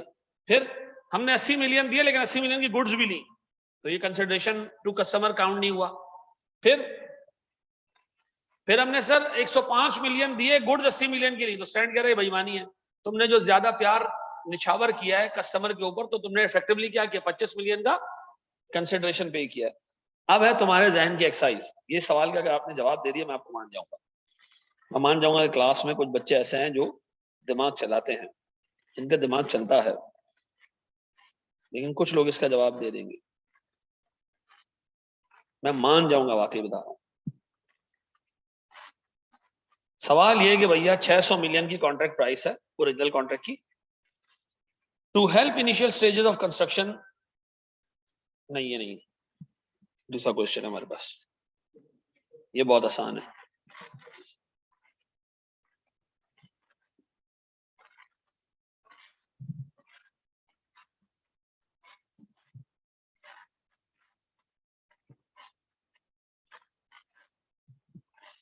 करना हमने वो भी यहीं पे। ये रजी सबूर को 600 मिलियन रुपए मिलने हैं कॉन्ट्रैक्ट के, अगर वो क्या करके दे, उसको कंस्ट्रक्शन करके दे दे। It is made mandatory for Sabur limited to purchase steel from Javedan. Company ने जो है वो 80 मिलियन का स्टील लिया 55 मिलियन देके। क्या करेंगे हम? मतलब हमने टेक्निकली उससे 80 मिलियन की गुड्स ली और उसको 55 मिलियन दी।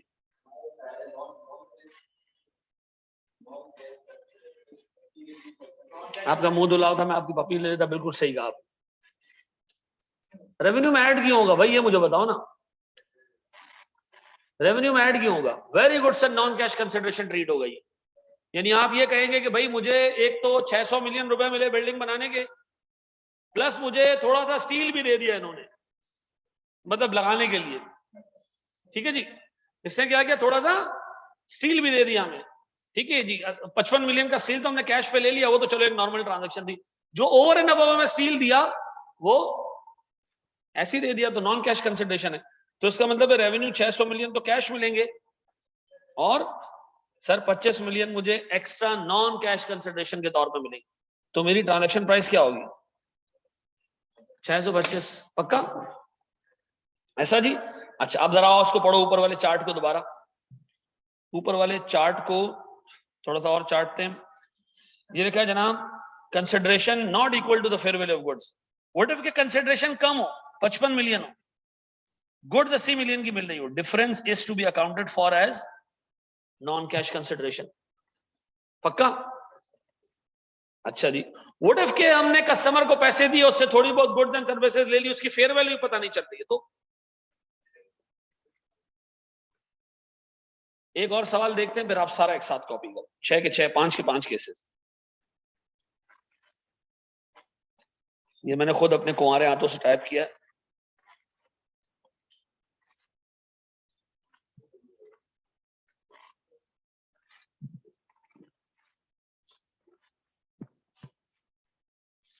हाँ जी,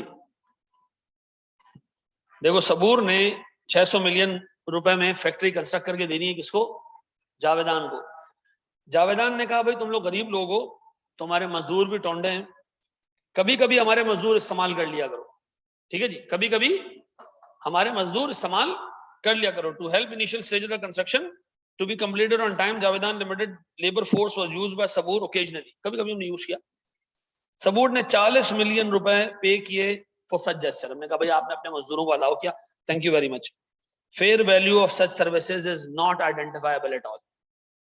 स्टैंडर्ड कह रहा है हमने ली तो है सर्विसेज, लेकिन उसकी एग्जैक्ट फेयर वैल्यू हमें नहीं पता। अब स्टैंडर्ड कहता है नहीं पता, तो फिर आप उसको पूरे का पूरे को ट्रांजैक्शन का वो पार्ट ट्रीट करो, यानी कंसिडरेशन टू कस्टमर ट्रीट करो। यानी आप क्या करो, 600 माइनस कितना जी, 40, यानी आप अपना रेवेन्यू बुक करो किस पे, 560। ऐसा सर उत्थे आए, ये कह रहे जनाब fair value of goods and services not identifiable, तो full amount is accounted for as reduction in transaction price. ऐसा अब एक काम करो, उसको जरा कॉपी कर लो।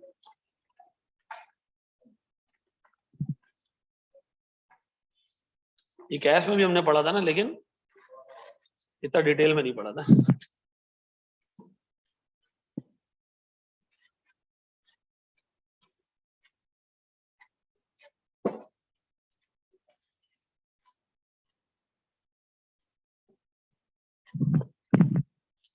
ये आप कैश में बच्चे को पढ़ा भी नहीं सकते, वो आपसे इतने सवाल पूछेगा कि आप तौबा कर लोगे।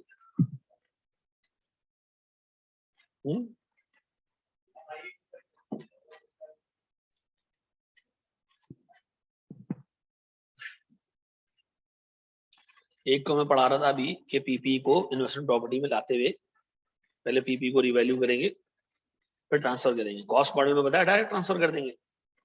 एक बच्चा कहता है व्हाट इफ के पीपी फुली डेप्रिशिएटेड हो, जीरो वैल्यू पे हो, अब उसको आईपी में कैसे कन्वर्ट करेंगे, वो तो कुछ है ही नहीं, तो कैसे कन्वर्ट होगा?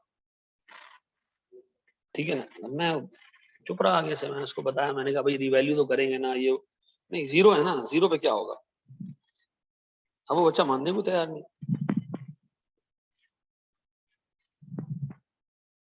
एक बच्चे ने मुझसे और बड़ा जबरदस्त सवाल पूछा, मैं आपको सुनाना चाहता हूँ। उसने पूछा कि कायद आज़म का मजार एक इंटेंजिबल एसेट है। रिगार्डिंग था कि पूरी दुनिया जैसे मेटावर्स की तरफ जा रही है, तो मेटावर्स में अगर मैं जो है वो, जैसे मैंने कायद आज़म का मजार जो है वो खरीदा मैंने मेटावर्स में, तो अगर मैं इसको एज एन आईपी यूज करता हूँ, एज ए पीपी यूज करता हूँ, तो वो उसकी जो कन्वर्जन होगी, मतलब अकाउंटिंग ट्रीटमेंट होगी, वो एज एन IAS 40 के रिगार्डिंग होगी। लेकिन आप ये भी देखें वो इंटेंजिबल भी है, तो इसकी जो है वो अकाउंटिंग कायद आज़म का मजार इंटेंजिबल है। कायद आज़म का मजार इंटेंजिबल कैसे यार? बेटा कायद आज़म का मज़ार इंटेंजिबल कैसे यार?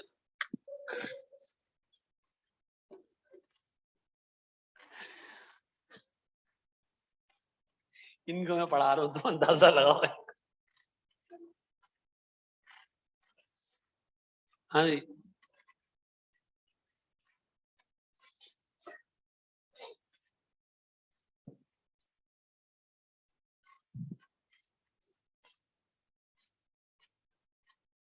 मैं कायद आज़म का मज़ार मैंने किराए पे दिया। क्या करवाता होगा तू कायद आज़म का मज़ार किराए पे देगा?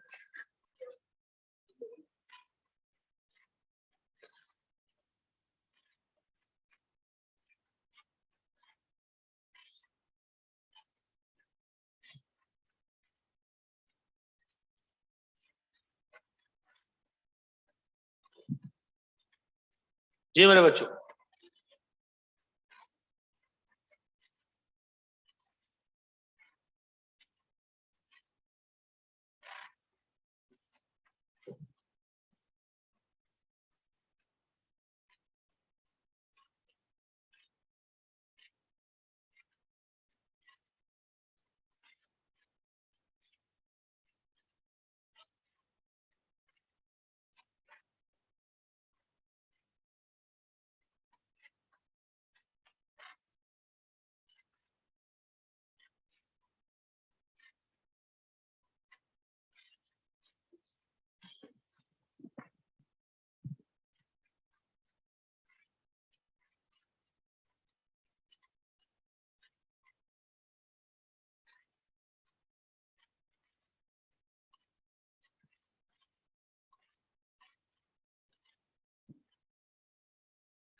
जी मेरे बच्चों, बढ़े हम आगे।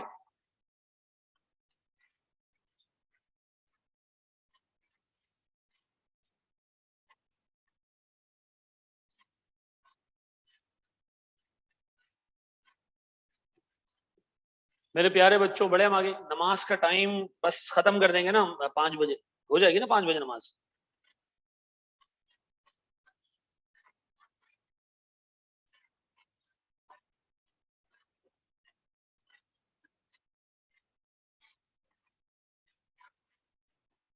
क्लास 5:30 तक है, 5:30 तक है क्लास। तो फिर हम 5:15 ऑफ कर देंगे नमाज के लिए, ठीक है? तो 5:30 तक तो हम अच्छा खासा खींच लेंगे यार। गुड। तो 5 बजे के हिसाब से थोड़ा सा। जी, ये तो अच्छी खबर सुनाई तुमने रे। 5 बजे मगरिब है यहाँ। वो स्वीडन में बैठा हुआ है क्या भाई?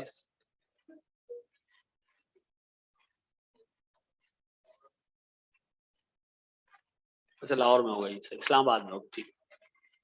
लाहौर में 5 बजे मगरिब है। अच्छा जी, चलो जी, एक सवाल, ये सवाल लिखने हैं? थोड़ा थोड़ा लिखना है, चलो थोड़ा थोड़ा लिख लो। हाँ, ऐसे लिख लो ना, ट्रांजैक्शन प्राइस 600 फ्री, ठीक है जी।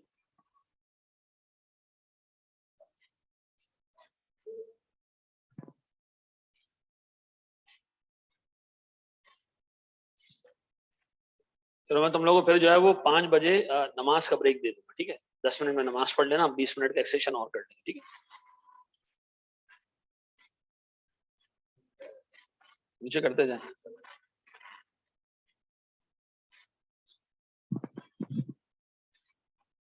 एक ही आता है, 5 लोग खाते हैं इसमें से। अच्छा अच्छा, दो आते हैं।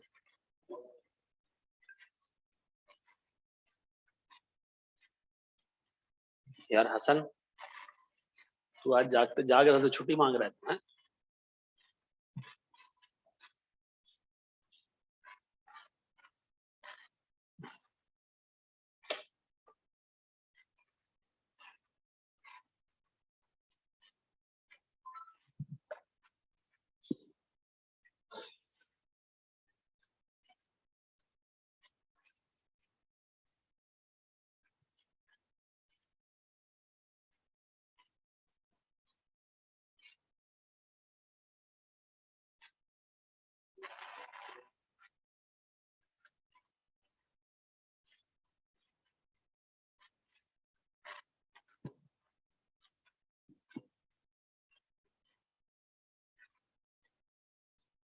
एनएफओ कब से शुरू हो रहा है?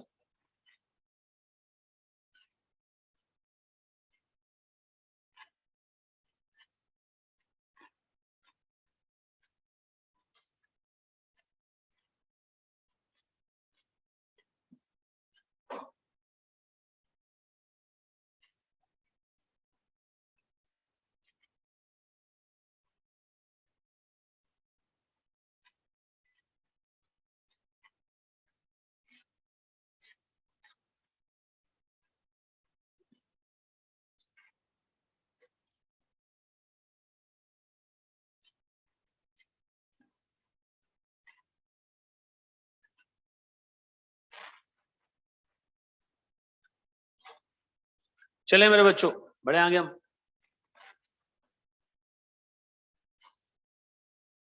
समरी दिखा दूं? 1 मिनट रुक जाओ, पहले ही कर लें बच्चे, तो मैं समरी भी दिखा देता हूँ। डन हो गया? जल्दी देखो समरी आगे, हम आगे जाएं।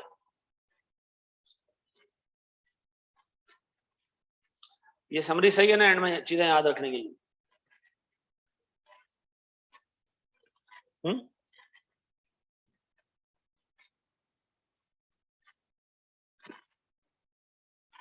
चलो जी, आओ जरा एक सवाल देखते हैं जी।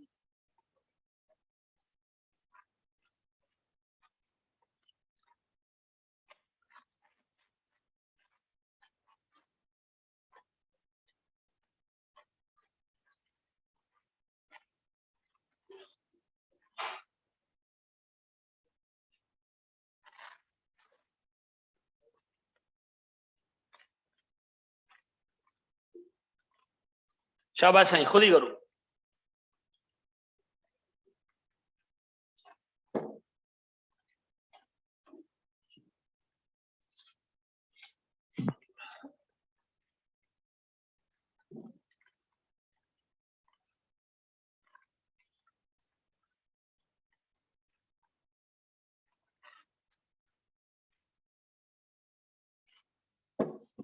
भाई फिर लॉकडाउन लग रहा है क्या?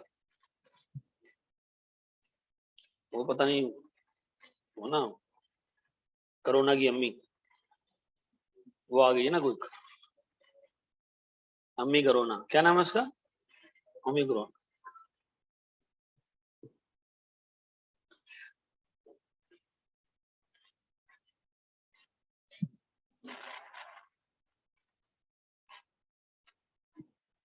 चलो जी,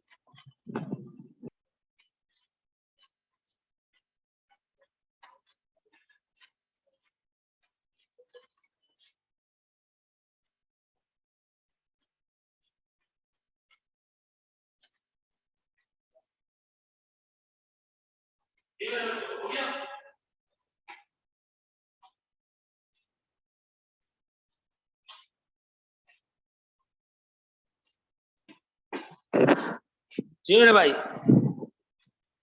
हो गया। देखो ये कह रहे हैं जनाब, Usman limited entered into an agreement with Jamal limited, the following terms of the contract. Usman limited ने 5000 यूनिट बेचने हैं प्रोडक्ट ए के हर महीने अगले 5 महीने तक। कितने यूनिट हमने बेचने हैं? 25,000 यूनिट्स, ऐसा? अच्छा जी सर, ट्रांजैक्शन प्राइस इसकी 1.2 मिलियन है, 5 महीनों में इक्वली हमने पे करनी है। तो मुझे बताओ 1.2 मिलियन के हिसाब से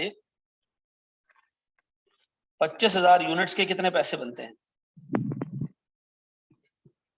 जी?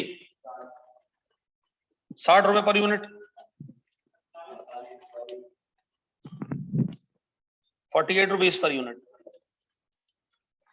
अच्छा जी, फिर वो कह रहा है जनाब, जमाल लिमिटेड यानी जिसको हमने गुड्स बेचनी है, provided 2 machines to Usman limited during the contract period. 1 machine will be provided at the inception of the contract and the other one will be provided in January next year. ठीक है। Jamal Limited will be paid a sum of 2,40,000 रुपए for both machines at the start of the contract. ऐसा? अच्छा, मैं assume करूंगा मैं accounting सिर्फ पहले दिन करूंगा, ईयर एंड पे करूंगा और कॉन्ट्रैक्ट के एंड पे करूंगा। ठीक है, आसान करने के लिए ईयर एंड हम 31 दिसंबर ले लेते हैं। ठीक है जी। अच्छा जी सर, फिर 2,40,000 रुपए दोनों मशीन की फेयर वैल्यू है। हमने दोनों मशीन जो दी हैं सर, वो उसके लिए पैसे भी हमने 2,40 ही दिए, यानी केस 1 में कोई कंसिडरेशन टू कस्टमर नाम की चीज नहीं है। दूसरे में 1,60,000 की चीज हमने 2,40,000 में जो है वो खरीदी है, इसका मतलब है आपने 80,000 रुपए अपने कस्टमर को पे किया है एज कंसिडरेशन टू कस्टमर, ऐसा। तो मैं दोनों केसेस ले लेता हूं सर यहाँ पे। Case 1, case 2। मुझे पता केस 1 में पहले दिन ईयर 0 में हमने कस्टमर को पैसे दिए कितने, 2,40। तो मैंने क्या किया, एडवांस टू सप्लायर डेबिट, क्योंकि मशीनों का सप्लायर जमाल है। कितना जी, और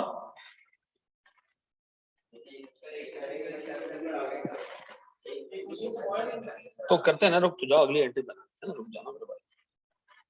अच्छा जी, उसके बाद सर दूसरी मशीन में क्या हुआ,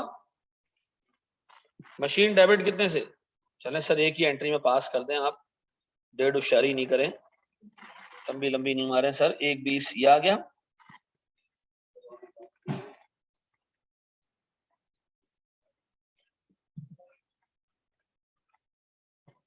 $2.40।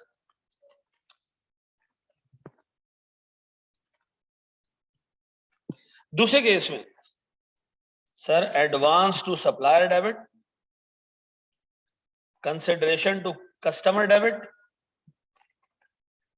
और मशीन डेबिट।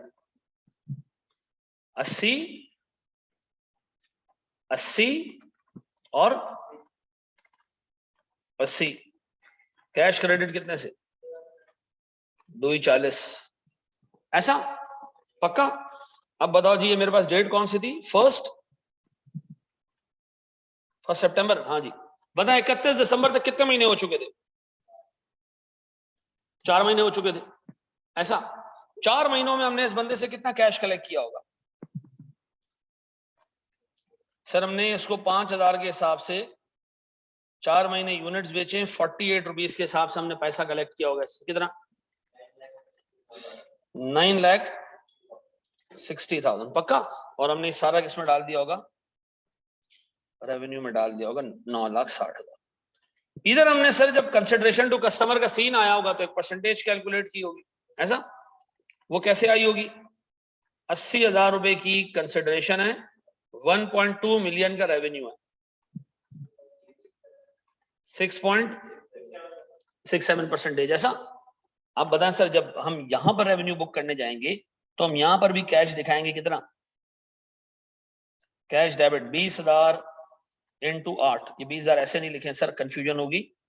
आप लिखें 5,000 मल्टीप्लाई बाय 4 मल्टीप्लाई बाय 48, कितना, 960। रेवेन्यू 93.33, कितना,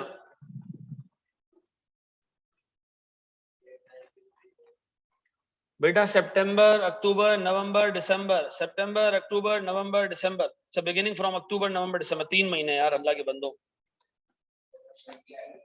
ये कितना आएगा,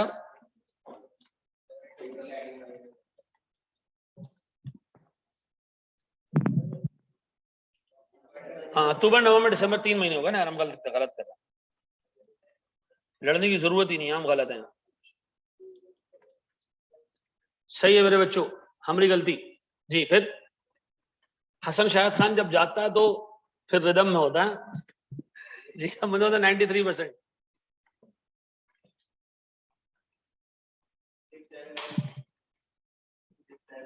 671,976 सही करे लड़का। और कंसिडरेशन टू कस्टमर क्रेडिट कितने से, 48024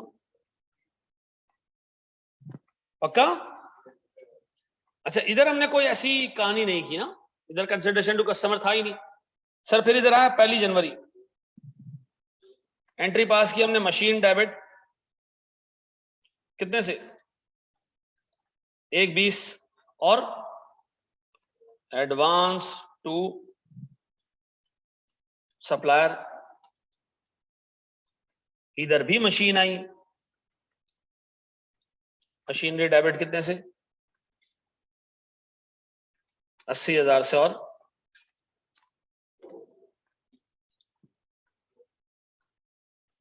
पक्का। फिर मेरे बच्चों हम थोड़ा सा आगे गए, 1 जनवरी के बाद जनवरी और फेब 2 महीने और काम हुआ होगा, तो मैं 28 फेब को एंट्री पास कर रहा हूं। कैश डेबिट सर 5000 यूनिट 2 महीने के 48 के हिसाब से कितना 4,80,000। और सर फिर मेरे पास रेवेन्यू 480। डन। इधर हमने क्या किया होगा सर 28 फेब। कैश तो इधर भी 5000 इंटू 2 इंटू 48 ही होगा कितना, और रेवेन्यू कितने से 93.33%। 447,984 और CTC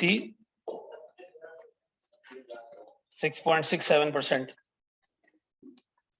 32,000। क्या ये 32,016 और ये मिला के 80 पूरे हो जाते हैं पक्का? 80,040। चलो जाने दो, ऐसा ही है मेरे बच्चों, पक्का? ये कॉपी करो। अब एक सवाल जो हम कैफ में करते हुए जो बहुत आसान लगता था, अब वो थोड़ा सा मुश्किल लगेगा। क्यों? अब मालूमात ज्यादा है हमें।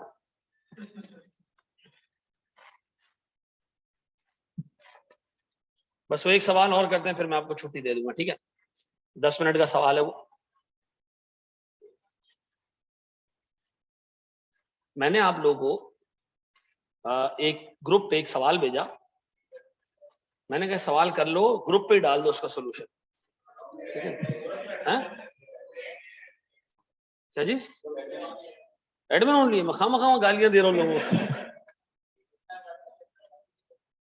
अच्छा चलो देख लेते। उसमें एक तो सीधा सीधा मार्केट प्राइस थी, इवन रिबेट हटाने के बाद वो मार्केट प्राइस ही बन गई। ठीक है जी, यह सवाल किया था वो, पक्का?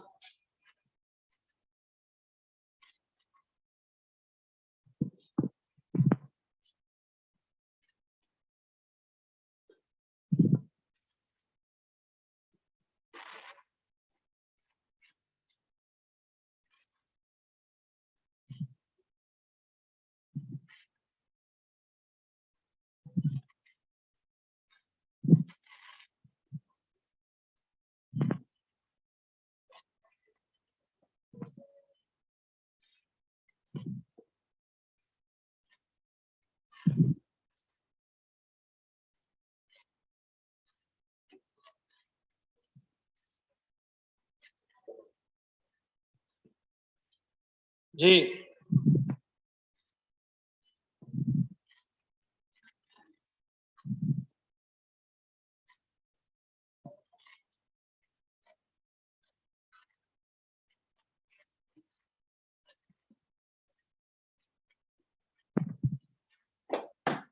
चलो मेरे बच्चों,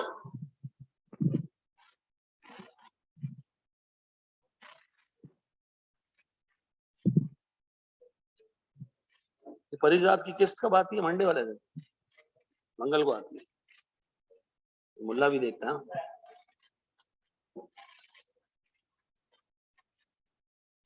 बस बेटा एक सवाल और, फिर आप नमाज पढ़ें, रोजा रखें।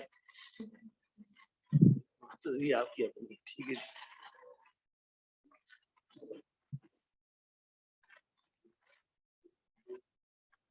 सवाल बहुत ही आसान है, लेकिन जवाब आप लोगों ने देना, इसलिए आपको मुश्किल लगेगा।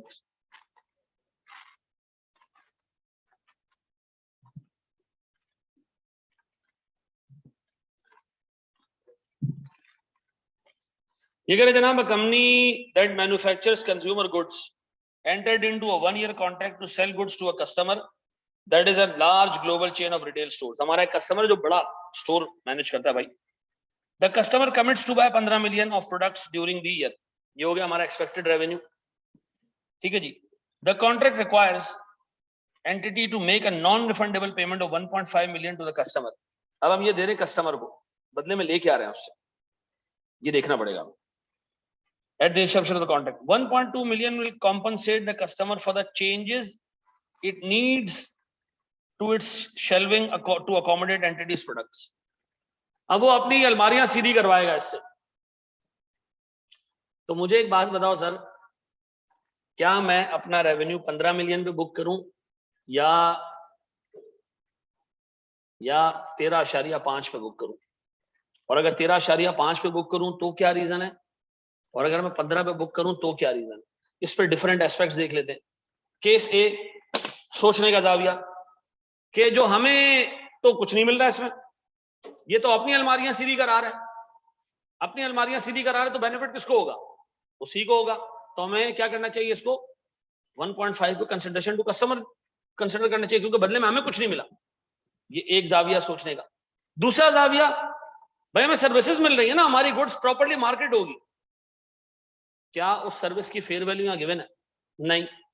तो दूसरे जाविये के मुताबिक हमें सर्विसेज तो मिल रही है लेकिन उसकी फेयर वैल्यू आइडेंटिफाइबल नहीं है। तो इस केस में भी क्या करना चाहिए सर? 15 माइनस 1.5 ऐसा।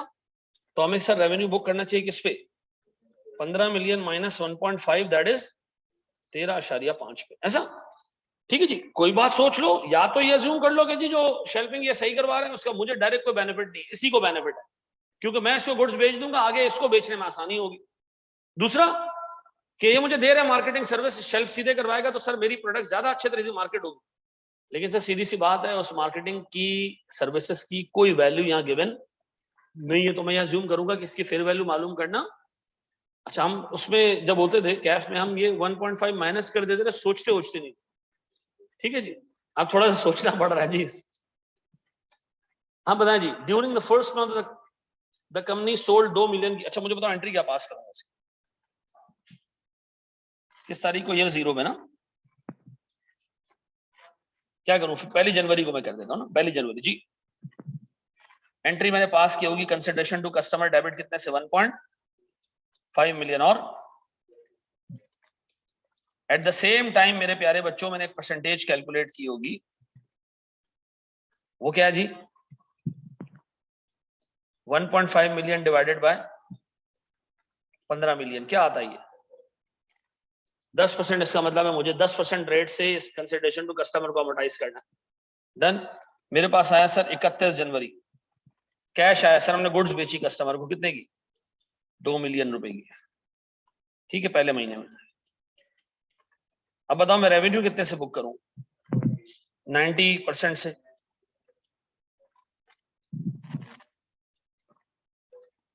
और क्या करूं सर बाकी?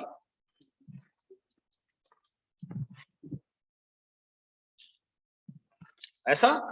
पक्का जी? Thank you very much sir. यहीं तक हम रखते हैं अपनी क्लास को। भले आज आपको मैं 25 मिनट पहले ऑफ दे रहा हूं, नमाज का ब्रेक आपको मैंने नहीं दिया, 15 मिनट नमाज का ब्रेक लें और फिर अज्यूम करें 10 मिनट पहले ऑफ हो गई। ठीक है, thank you very much sir. अगर सर्विसेज की वैल्यू गिवन होती तो फिर हम उसको देखते कि वो सर्विसेज की जो वैल्यू है, क्या हम उससे पैसे ज्यादा पे कर रहे हैं, कम पे कर रहे हैं। ठीक है जी,